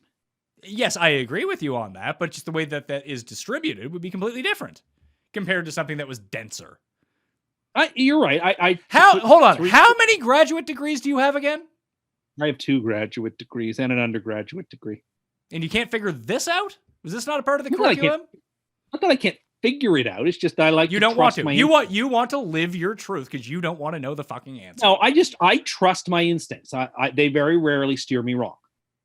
Oh my God, do you really believe that? Sure, if I did not believe that, of course I don't know. If everybody trusts their instincts. I don't know if everyone does. You shouldn't. Bad instincts. No, I have good instincts. I trust myself. Geoff, you weigh in on this. You be the deciding vote. Good instincts or bad instincts? Bad. You got to be like George. Just do the opposite. No, I can't do that. I have to follow what I believe is true. You have to live your truth. And I we didn't say you know what? We commend you on this show for living your truth, Tim. Congratulations. I don't live my truth. But let's put a pin in Geoff. Then we'll talk about it. It's kind of evergreen, but let's put a pin in Geoff slandering Tim Hortons without talking like he doesn't know what he's talking about. Because I want to confront that later on. Because that was no one cares about as that. Paul said Everyone, on Twitter- but besides cares. you, everyone agrees about Tim Hortons. People only go to Tim Hortons because it's fucking convenient. And they're as everywhere. Paul up here. said on Twitter, Geoff woke up this morning and chose It's a violence. food dump. No, it's not. So you don't know what you're talking about. Food It's dump. a beloved People coffee. think that they're millions sheep. and People millions. think that they're sheep on this partisan politics and all this bullshit on U.S. cable news. No, the sheep are the people that are in line at that food dump daily at the The door. coffee is distinctive. and It is disgusting. nostalgic, and it's delicious. I love it. There's even though it's not the best coffee in the world. There's something about it that when you drink it, like I said, that the sense of nostalgia comes flooding back. So into you're you. admitting that it's not good. Well, I'm not saying it's not good. Is it the It's not- best coffee on earth? No, It's not I good. make better coffee. Do I make better coffee in my French press? Yes, I do.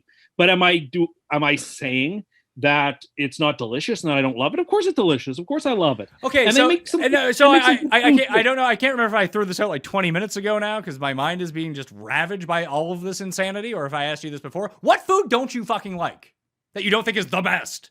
Everything is the Well, best there's according to you. No, there's foods I don't care for. Zucchini. I don't eat. I'm actually. You've mocked me before for being a picky eater. Like I don't like tomatoes. I don't like raw onions. I don't like milk on its own usually. It's Other, gotta be in a other shake. than in You gotta cereal. shake that. You gotta shake that shit up. Then you're all over it. Yeah. I don't like mushrooms. I don't like ketchup. I don't like olives. So there's a lot of vegetables you don't like, it sounds like. Oh, I love dark green vegetables like broccoli and Brussels sprouts and spinach and kale. Like I like all those things, but I there's other things I just don't care for. All right, you may want to mix a few of those into your diet here if you're only eating McDonald's every day. Is all I'm saying to you. Well, this is why they should have it on this, and I've said this. They should have these stickers on the salads and on the yogurt parfaits and on the yeah, but oatmeal. they don't for get breakfast. you hooked on that stuff.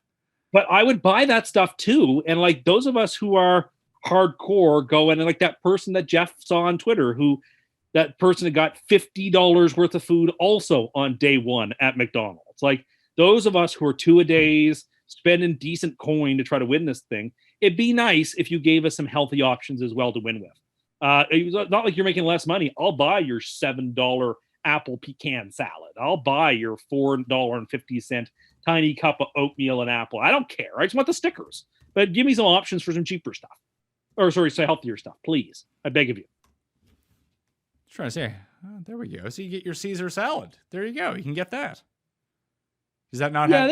I don't think they have Caesar salads, but they have salads there. And I would happily buy some salads if they had stickers. In fact, if anything, if they want to lean into this new, the new age health food eating and whatever, put double stickers on those. Yeah, McDonald's doesn't really care about that. They just need the optics of caring about that because they know the regulars like you, they're going to get the worst stuff. Well, but I don't want to. They're making me. Jesus Christ. Let's get back to football. Arizona and Cleveland are up next. Cleveland's favored by 2.5 points here against the undefeated Cardinals. 50.5 is the over-under. Geoff, or it was 3, and now it's still 3. It's 3. It's still 3. It was down to 2.5 for a bit. Now it's gone back to 3. Geoff, are you surprised that the Browns are favored by 3 in this game? A little bit, but I guess there's still questions about the Cardinals. I was really impressed, even though it didn't seem like a difficult game for the Cardinals and getting that win last week. It's that Brown injury report, though. I guess that would surprise me. They're laying these points. They seem to be really banged up. They were really deep into their depth in that Charger game. I promise you, Brown fans, I think you guys are great. It's a balanced team. It's a difficult team. I acknowledge I got a call from a ref. I acknowledge that you guys were deep into your depth. I'm still not apologizing for winning, but give me the Browns here on the bounce back. Browns on the bounce back. I'm also going with the Browns too. I just think Chubb and Hunt present too much of a problem. And after coming out hot out of the gate, Kyler's only thrown 3 touchdowns the last 3 weeks. Like the offense is looking kind of stagnant at the moment. Now they did play the Rams and they did play the Niners, and I don't think the Browns defense is up to those teams, but the pass rush is still quite good. And we know that Arizona can have some problems blocking, and Kyler doesn't have a rush over, I think, 20 yards so far this year. And you just think about that as such a huge element of his game that he's not breaking any of these big ones. Just feels like the week where Arizona finally gets caught and they go down here and Cleveland covers the 3. Although when I did see it go to -2.5, that leads me to believe that you might be able to find a -2.5 later on in the week, Tim. Totally. I will be on Arizona like most of the squares, I'm sure. I mean, the simplest way to look at it is you have Kyler Murray versus Baker Mayfield. It's not quite a no contest, but it's a decisive tilt in the direction of Kyler Murray. And that in and of itself should be enough to take points in this game. The Browns have played good football, but like they've also been sloppy, and I still haven't got a solid read on them. And Arizona has passed every test they faced with flying colors. And so at some point now, after 5 games, I have to stop doubting since they've got 5 wins and start saying, okay, it's time to back you for a little bit as you continue to do well. I mean, look, I picked the Rams to win the Super Bowl in the NFC West, and with Seattle falling apart without Wilson, and with the Niners having terrible injuries like that, things are trying to break the Rams' way, but Arizona stands in their path. And so it's really just going to be the Cards perhaps and the Rams down the stretch. And the Cards beat them there 2 weeks ago. So I have tremendous respect for what Arizona is doing. I don't have a ton of respect for this Browns team in the same sense. So give me Arizona. So Tim's on Arizona Island here. Even the coin is going with Cleveland in this one. Oh, here's something that's fun. Raiders at Denver. This is now back on the board after Gruden resigned as head coach. And the one guy, when we were speculating on who would be the new coach, it was the one guy that none of us had ever heard of ended up becoming the coach. So cable guy doesn't get a chance to go knock out some players as a head coach again. Smelly Marinelli. They didn't give it to him. But Denver, this went from 3 to 4. That was it. It seems like a lot for a pretty tumultuous week. I thought it would have went up by more. Maybe I'm dead wrong on that. 44 is the over-under. Is this a situation where the Raiders rally around what's going on and rally around their new coach? Or is it just they're in complete shambles and they're just going to no-show this game? Those are the only two options available. Either the Raiders rally around the flag to protect the Citadel and win this game, or they just have absolutely nothing and lose 28-0. I have no idea which way it's going to go, so I wouldn't bet this. But I have to pick for the show, so I'll pick Denver. I would imagine, Geoff, that Denver's going to end up becoming one of the most popular picks this week because of this. And the fact that the spread hasn't moved all that much kind of would worry me if I had Denver. I would agree to that sense. That being said, I probably would have leaned Denver before the firing. And you said I have to only lay an extra point after it. And I think the cluster expletive is worth more than a point. So not a game I'm running to bet. And you make a great point that line, for the amount of money that's probably flooded in, the line really hasn't moved. But I'm going to take Denver here. But don't underestimate how proud the players who are professional athletes are on the Las Vegas Raiders, who are going to want to make a show of force in this game against their arch rivals, the Denver Broncos. And so don't be shocked whatsoever if the Raiders find it within themselves. Sort of the way, Geoff, you talk about you love having a team with that backup QB in the first game. That same type of emotionality could be at play here for the Raiders. So my advice is just to avoid this game if you don't have to play it. I actually like Vegas in this game +4. I think we're going to get a better number, maybe 4.5, maybe 5 by the time kickoff comes. I think they could even win this game outright. So I like Vegas a lot here. And I will be taking them +4. I mean, I don't know how much you guys want to talk about this Gruden thing. It's probably best that this isn't probably the right show or platform to be going into this, especially based on what it is. But Tim, you and I I've talked to a bunch of people so far, and some people are just yeah, get rid of him. Other people are I can't believe he got canned for stuff that he wrote in an email. I think it boils down to this, and this is what I want to say about it when it comes to quote unquote cancel culture. And as what I told Paul earlier when we were talking about it, is that the guy at the bottom of my street doing construction, turning the stop and slow sign, he can write this shit in his email. He's going to keep his job because no one fucking cares. When you're John Gruden, you're being paid $100 million. You're basically the face of an NFL franchise, and they don't want to alienate business. You're going to be fucking fired. That's just how it works. And that's how it's going to work when you run a business this large. It's not the same standard for every single person, which is probably incorrect, but that's just the way that this is going to work. And it's pretty shocking. I mean, it's not shocking in the slightest that when it was just racist comments, nothing was probably going to be done. But when it became misogynistic and homophobic, that's when they really had to come in and go after Gruden, which I think should be pretty telling if you're running the NFL right now. I think every point you made is completely correct. Well, that probably means I'm on the wrong side of this then, doesn't it? I agree with you completely. Gruden had to go. He didn't commit a crime. He's not going to jail. Yeah, he just can't be the coach of the Raiders anymore. But also, let's head coach and make general clear manager in essentially of the Raiders, and he cannot. It doesn't matter what year it was. You cannot be publicly expressing. You shouldn't even be thinking these things, but you certainly can't be publicly expressing these sorts of terrible things. He's got an NFL team which is diverse, an NFL team with an openly gay player on it. You cannot have him as the face of a franchise having written these sorts of terrible emails. I'm sorry.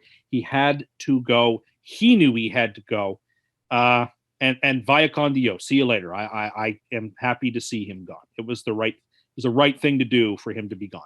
Yeah, horrific comments. Gone. Exactly. Terrible comments. Gone. Unacceptable. Totally unacceptable. Even type that. I don't even know, just disgusting. Gone. I didn't, there's nothing else to it. Get him out of here. It makes you, I am now interested though, as a fan of the league, of the minutia of the league, all the backstories, even lawsuits as boring as the St. Louis versus the NFL stuff that still goes on.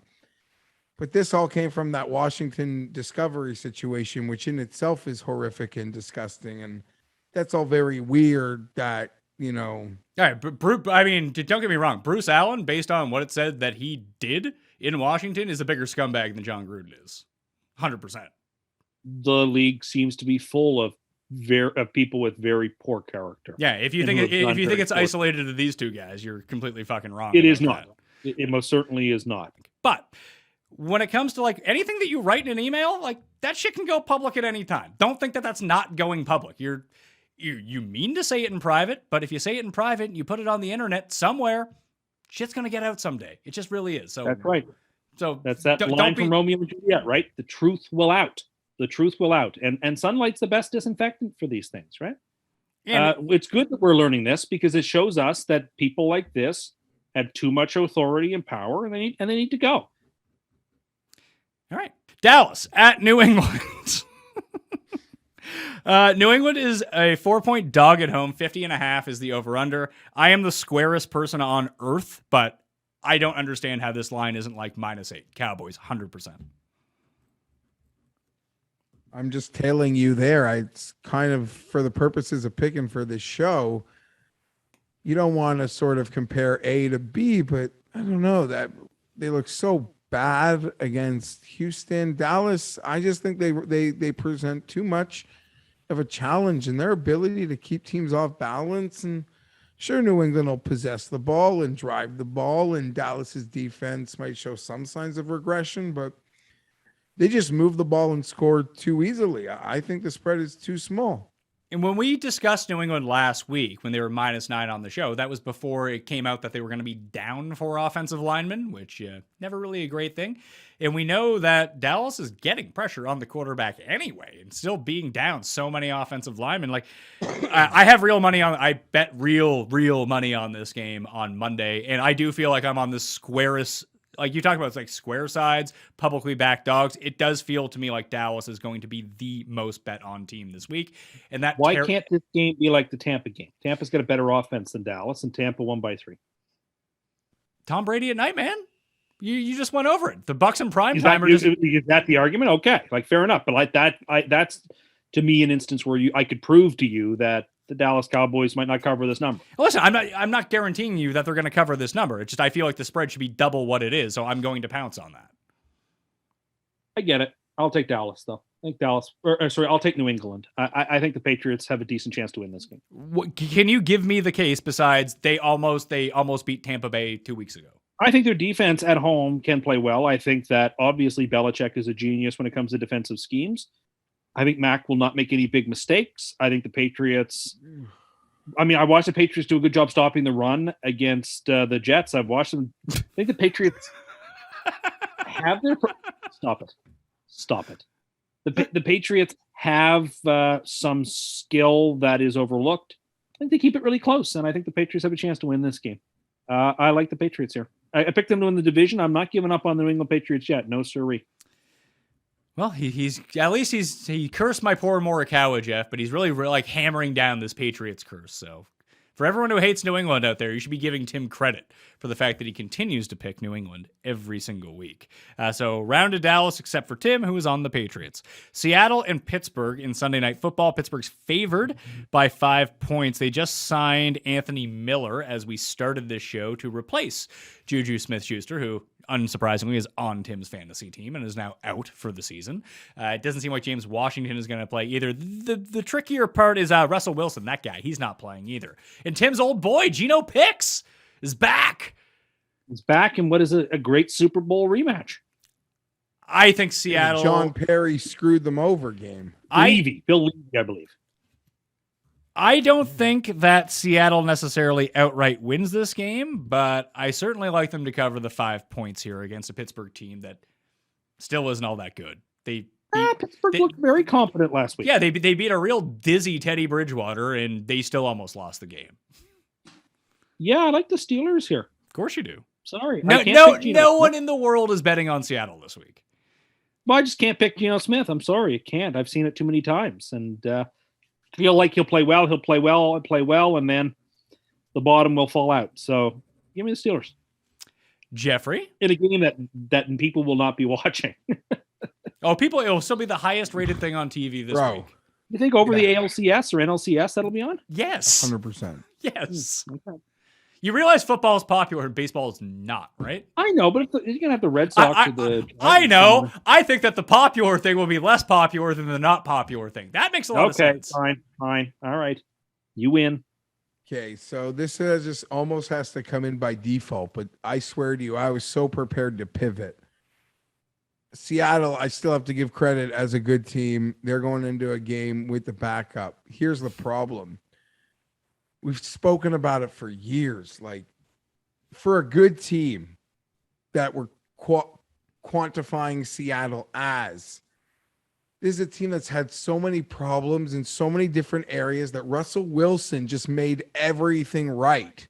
So could this sort of look like potentially, remember when Rodgers got hurt from the Vikings a couple of years ago and had to miss a lot of time, and then all of a sudden the Packers just look like those Browns teams that win 2 games?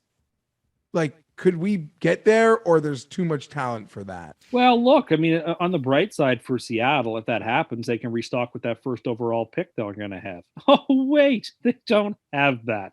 New York. I saw the Eagles could have 3 top 10 picks right now. Yeah, the Eagles and Jets are sitting in a nice. The Eagles and Jets could have 1/2 of the first 10 picks in the draft. That'd be wild, but good for you guys. So default, I'm taking the Seahawks, but this is a situation where I think we could see what we saw from the Packers a couple years ago, where Rodgers got hurt, and it's literally just now every hole that the drafting and the personnel failed to fill will be fully exposed. Well, Seahawks though. Who is scared. I keep forgetting what the guy's name is, but didn't we watch this Denver-Pittsburgh game pretty tough? If 45 on Denver's defense just catches one of the 3 passes Ben Roethlisberger threw to him for a pick 6, the game's completely different. Like, Ben tried to throw the game away, and Denver wouldn't do itself any favors. Nope, that all of that is very well said. The Steelers have a ton of problems too, but I just can't stand with Geno Smith. I'm sorry, he's just not good. All right. Monday Night Football, back-to-back primetime games for the number 1 power rank team consensus.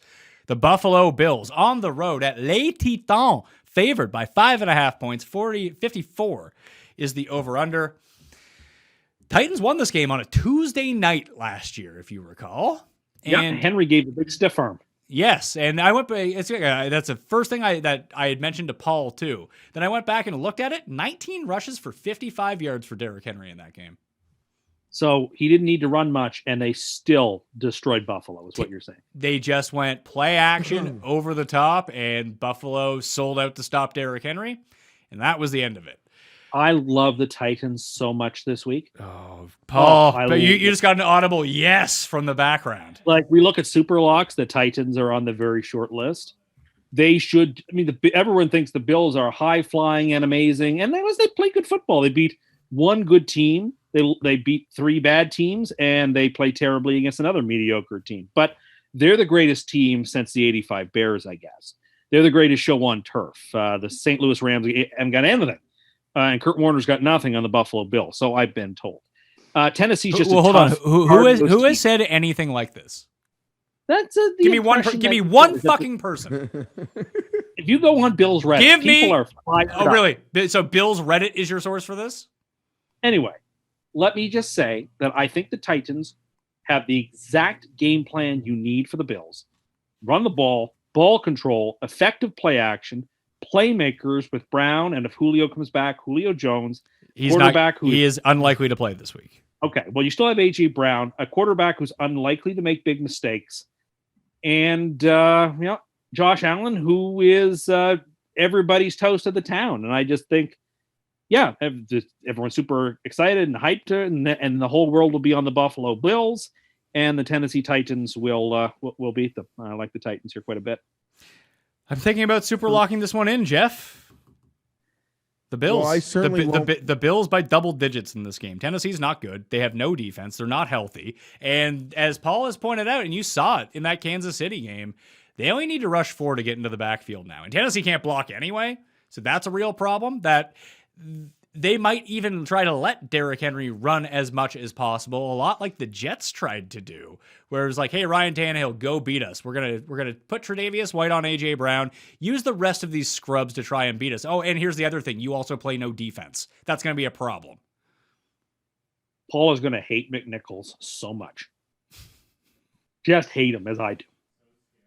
The guy ruined dreams in that game. I'm sorry, the Bills are this is a classic letdown. So much of an emotional high after that big Sunday Night Football win. And now favored on the road against a playoff team. Good luck. They're going to lose the ball game. The Titans squeaked by the Colts at home. They got blown out by the Cardinals at home, and they lost to that game wasn't at home. The game they lost to the Jets. That was in New York? I thought that game was that was in Gotham, and then they went Tennessee. ahead to beat Jacksonville pretty comfortably. Yeah, and Jacksonville's the worst team in football. Now they're playing Agreed. potentially the best team in football. Yeah. Okay. Sure. Then take the Bills. I am taking the Bills. I just told you I'm taking the Bills. I think the Titans should bully them. I think the Bills are a bit of a paper tiger. Where are you going, Geoff? Whoa. That's a little uncalled shot at the Bills on the way out. They're a little soft. I'm sorry. They're Hold more on. razzle and dazzle, more sizzle than steak. We're at the end of the line here. I don't know that it's been my best performance, our best performance. My body hurts, my face hurts. Look, we do understand 22 of these shows. There's like 4 bad ones a year. This is one of them.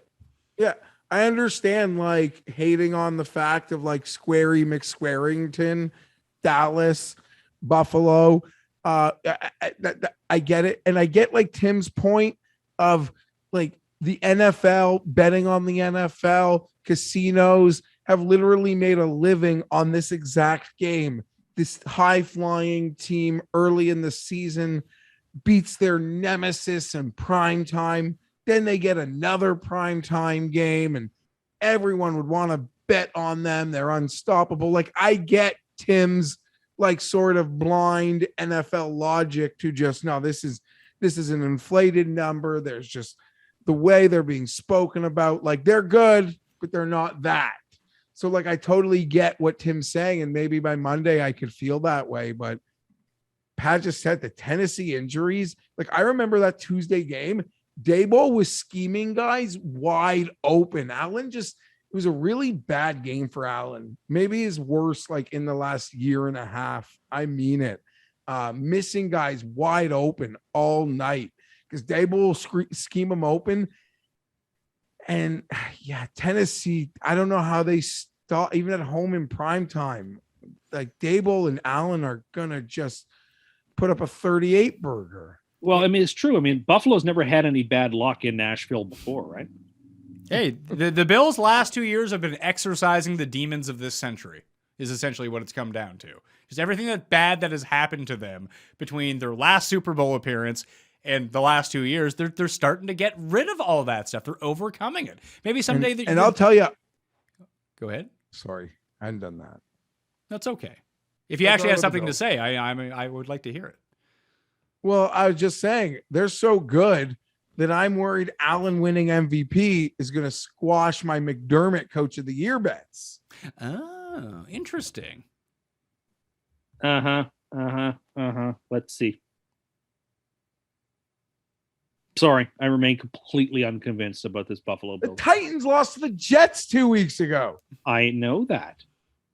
Thank you. Like, you're right. The line doesn't feel high enough. Maybe by Sunday it's like huge. I don't, or Monday after, who's going to want a piece of it? Or maybe people are just like, no, listen, the line is only going, if the line doesn't go up, that tells you the books have taken an opinion. Oh, I agree. Tennessee. I agree. I would and not I'm sure want the books are going to need the Titans for their lives. Yeah. And you're right. And I would maybe come Monday, just want to side with the house, but I don't know. I can't sit here and say with the health of Buffalo, even a healthy Tennessee defense, I don't care. Now, good luck to the Bills. They're going to need it. Trying to see here. What was the other game that you really liked? It was the Colts. So you had Miami. No, I didn't like that one. I was just trying to see, like, if you played, so you got your money line parlay up to 343. Correct. Yeah, if you just went like Bills Dallas, now you're at plus 110 already. I'm surprised those two teams aren't on it. Because I think both of those teams have a real chance to lose. Okay, good. All right, I might have to play in that parlay as well. Maybe I'll throw the Chargers on there at plus 140. What does that pay? Oh, now we're at 4-1 plus 405. Jeff, how you feeling about that? Let's do it. That Chargers Ravens tie will crush your dreams. Just ended a draw. Tie is not an option for this, so I think that would actually be a push for that game. Yeah, I think it would be. Yeah, because I am not betting it the 3-way. I'm just betting it the 2-way. Anyway, let's get to Super Locks then. Super Lock for the week. Tim, you're 1-4 currently. Can you get off the schneid? We shall see. Give me the Titans plus 5.5. Tennessee plus 5.5. Jeff, where are you going with your Super Lock? Well, I guess because it made such a embarrassing bet, let's just ride it to the wall here. Carolina plus 1. I am going to go. Screw it. I'll be a chalk donkey. I'm going to take Dallas -4 on the road. Figured that's where you were going. It was that or Buffalo or the Chargers. Those were my 3 favorite games of the week. Survivor picks. Tim, you don't get to pick. So, Jeff, you used New England last week, and I used the Buccaneers. So this week, I guess the short list is actually I can bring up who we've used already too. We've used Indy. You're going to take Indy? Yeah. Oh, I mean, that's the obvious choice. Being 9.5-point favorites at home, we've both used the Rams already. I don't trust Indy at all. Do you really trust Indy? No, but I trust them a lot more than even the tough other games. I don't want to do the Packers the cheat. No, so it's Indy. It's default. All right, I'll go with you on Indy. Don't like it.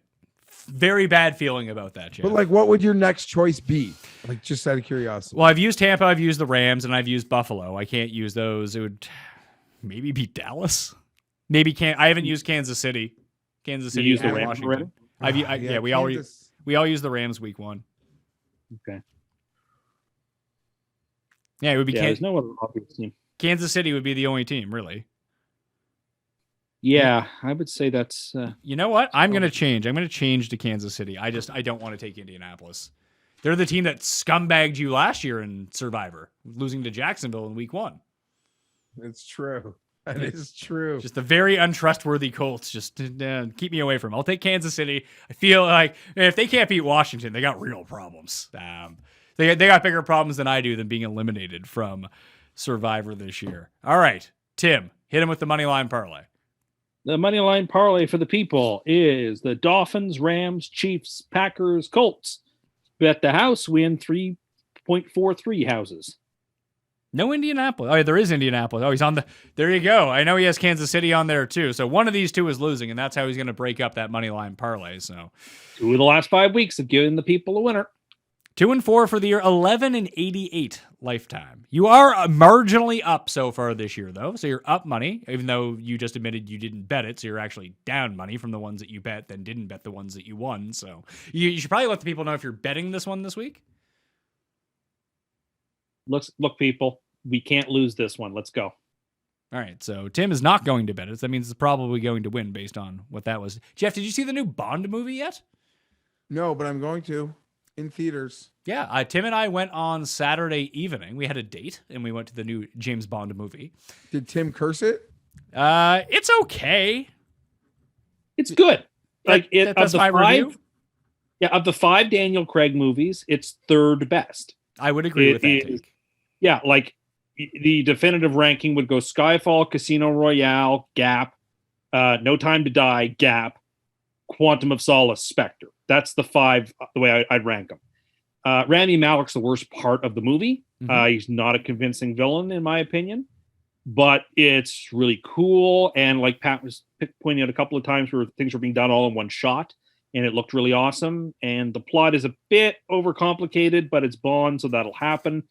But it's good. It's well worth your time. It was fun to be back in the movie theater, and it was an enjoyable watch. Yeah, I hadn't been to a theater in like 2 years. I really enjoy going to the theater. So I actually had a good time watching the movie. It's a fun. Listen, you're gonna go. You're gonna enjoy it. It's James Bond. Like even the bad ones, you enjoy in the theater because the spectacle of the entire thing. It's made for an IMAX type screen at this point. And Cary Fukunaga he delivers amazing visuals. But Tim's right. All Rami Malek is doing is a bad Javier Bardem in this movie. It's not compelling whatsoever. And I found that the first hour of the movie was the movie I wanted to see. And he's barely in it for the first half of the movie. I mean, like basically the entire time of them going up through Cuba. Like the Cuba scene is great. by far the most, like that felt like Bond to me.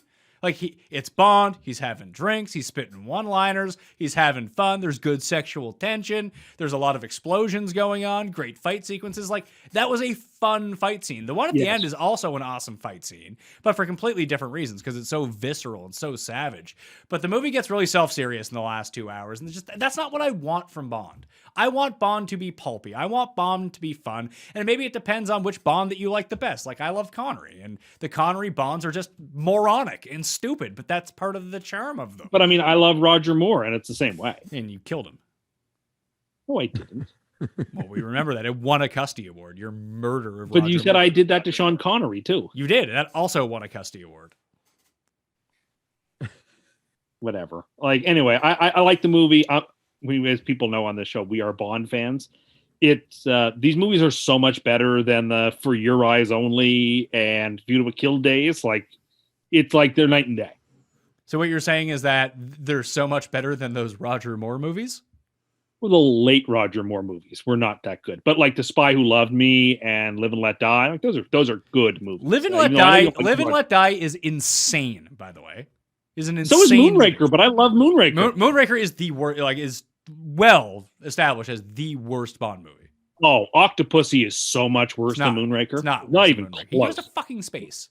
That's what, but again, that's pulpy and fun. And No, Jaws is in it. Barbara Bach is in it, and it's a good movie. I like Moonraker. I don't care. The collection of Roger Moore Bonds are god awful and probably should never be watched. Is probably the easiest. That's way not to go true. about Some it. of them are good. Some of them are terrible. But again, Bond is what you like him to be: fun and affable and unserious and debonair. Yeah, and, but like you said, it's very clear what's going on with Roger Moore in these movies. What was the story that you told me that some days that there's a reason that you see that the shots of Bond are just walking down weird hallways because he's too drunk to film anything? That's what I had heard. Yeah, that he used to have very long lunches and drink lots of wine, and his corset was tight. That's what I had heard. But I mean, Roger Moore is just as much James Bond to me as anybody else. He played Bond more than any other actor. He is, forever linked to James Bond. And like I said, some of those movies, The Spy Who Loved Me, first amongst them, is a top tier Bond movie. So put it this way, The Spy Who Loved Me is the best Roger Moore one. And if you were to like power rank all of the Bond movies, it's probably like 8th best.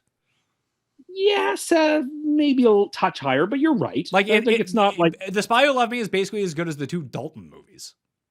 Yes, I would say better than both, but yes, they're in the same stratosphere. Yeah, which are like good but not great Bond movies. Yeah, no, that's right. I think that's right. And there's the worst ones are all the Moore ones, except for Spectre and, in my opinion, Quantum of Solace, which we're both unwatchable. I don't think that they're unwatchable. Spectre is the worst of the Daniel Craig ones. ones. Spectre is terrible. Yeah. But I think that this one is closer to those ones than Skyfall and Casino Royale, which are legitimately excellent. I agree. I said I think it's right smack in the middle between them. The gap is larger between Skyfall and Casino Royale than it is between Quantum of Solace and Spectre. But yeah, fair enough. So, Geoff, did we do a good job of talking about this without spoiling it for you? Yes, I'm going to see it this week, and I loved Skyfall. That would be my favorite. Who Daniel didn't? Craig. Who didn't? Oh yeah, Skyfall. That's the top 3 Bond movies. Well, like we were, would it be? It'd be 2 or 3. Like after Goldfinger and maybe Diamonds Are Forever, like it's number 3. Oh no, Goldfinger's number 1. From Russia with Love is probably number 2. Maybe. Sure, that's a top 5. As is Thunderball. Like all the real Connery ones. Never Say Never Again doesn't count. All the real Connery ones are good. Even Thunderball, and then when you get into Diamonds Are Forever is a weird movie, man. Like but that's okay. It's a really weird movie. But again, I like Moonraker too. I like the weird Bond movies. Yeah, but Moonraker is just completely outlandish. I also liked When I Was in A View to a Kill. and Christ. I was throwing people off a Zeppelin. And I was like, they said, Christopher, do you want to be the villain in a Bond movie? And I was like, well, didn't you see me in The Deer Hunter? Of course I'm a good actor. And I was really good at that. One day you will get better at these impressions. Tim Undercust. Tim and August. That's not my name. My impressions are pretty good. I was doing a George Burns there at dinner last week or 2 weeks ago. And I was bringing down the house. And then most people just ask, who the fuck is George Burns? Correct. But those who knew who George Burns was had a good laugh. Yeah, everyone, a good laugh at how bad it was. That it didn't sound like George Burns. I thought it did. It didn't. Anyway, Jeffrey, get better, sir. We need your energy back for next week. No, yeah, I'll be back. You see how bad this show is when it's like relied on me to carry the load. I can't do that. Listen, I'm doing what I can. Yeah, you tried. I'll be back. I just, Jeff Fienberg will return from a hangover. Well, but this is when that person made that comment that this show works like the Friday show and that there's you as the host, there's me as the sane person, there's Jeff as the crazy person. Just like on Fridays, you're the host, Pizzola's the sane person, and Cam's the crazy person. So if the crazy person, i.e. Jeff, is a little under the weather, it's just it's hard to hit the heights. Yeah, listen, that poison is just seeping out of my body slowly, okay? 3-day bender? Because I was telling Tim, because we talked a little bit about this last week, about like how you can kind of go on these things. I can't do that. Even when I go to a bachelor party, the moment I go to sleep after I started, because people would have like 2-day bachelor parties and 3-day bachelor parties. I just started flying in for one night. I would party for one night. I would fly out the next day. Because when I start doing the 3-day ones, like by day 1.75, I just want to go to sleep. That's the end. And if I don't stay up the entire time, I am finished. Oh, trust me, there are stories. I have a low point that's exactly pretty much every trip, Pat, at that one point, like that late in the second day. Like I am an angry person. People want to like go out for dinner. I am just storming off like, I'm at a nut low point. I haven't had my comeback yet. Spending $50 to have 4 bites of food at a buffet. Waiting for my second wind is always a dark, dark place in Vegas. Yeah, I finally learned it wasn't for me, and just the extended one was because I remember we went to on one of the probably like 5-6 years ago now. The stripper night was night 2, and everyone was going out to the strip club. I was like, I actually just want to go to bed. And it wasn't a very good strip club. It was one where the stripper recognized Tim one time, which is pretty funny, which I don't think is anything we've ever told on the show before. We don't need to talk about that story. Can you just give like the... No, I don't want to. Let's just move on. The 2-minute breakdown? No, I don't want to. Let's move on. Oh, that's too bad. All right. Maybe someday you can coax the story out of Tim because it's so funny. Anyway, that will do it for me. The cheat sheet will be in the newsletter. Sub to the channel. We'll be better next week. And I'll be better on Thursday's show with Mike Leone, Cam, and Pizzola. And Pizzola will probably be triggered that Cust compared himself to Pizzola in terms of sanity. So we'll get them to weigh in on that. Then I will be back next week, and I'll talk to you then. All right? Good luck. We'll see you next time. Mayo experience. I'm not going to tell the stripper story. It doesn't need to be told. Oh, it's so good. Yeah, it's better to leave it as part of the mystique rather than tell it. All right. Maybe you'll Jeff's have to, maybe you'll lose a bet and you'll have to. Jeff's already gone. Yeah, Jeff's already gone. All right. I'll see you later. Experience.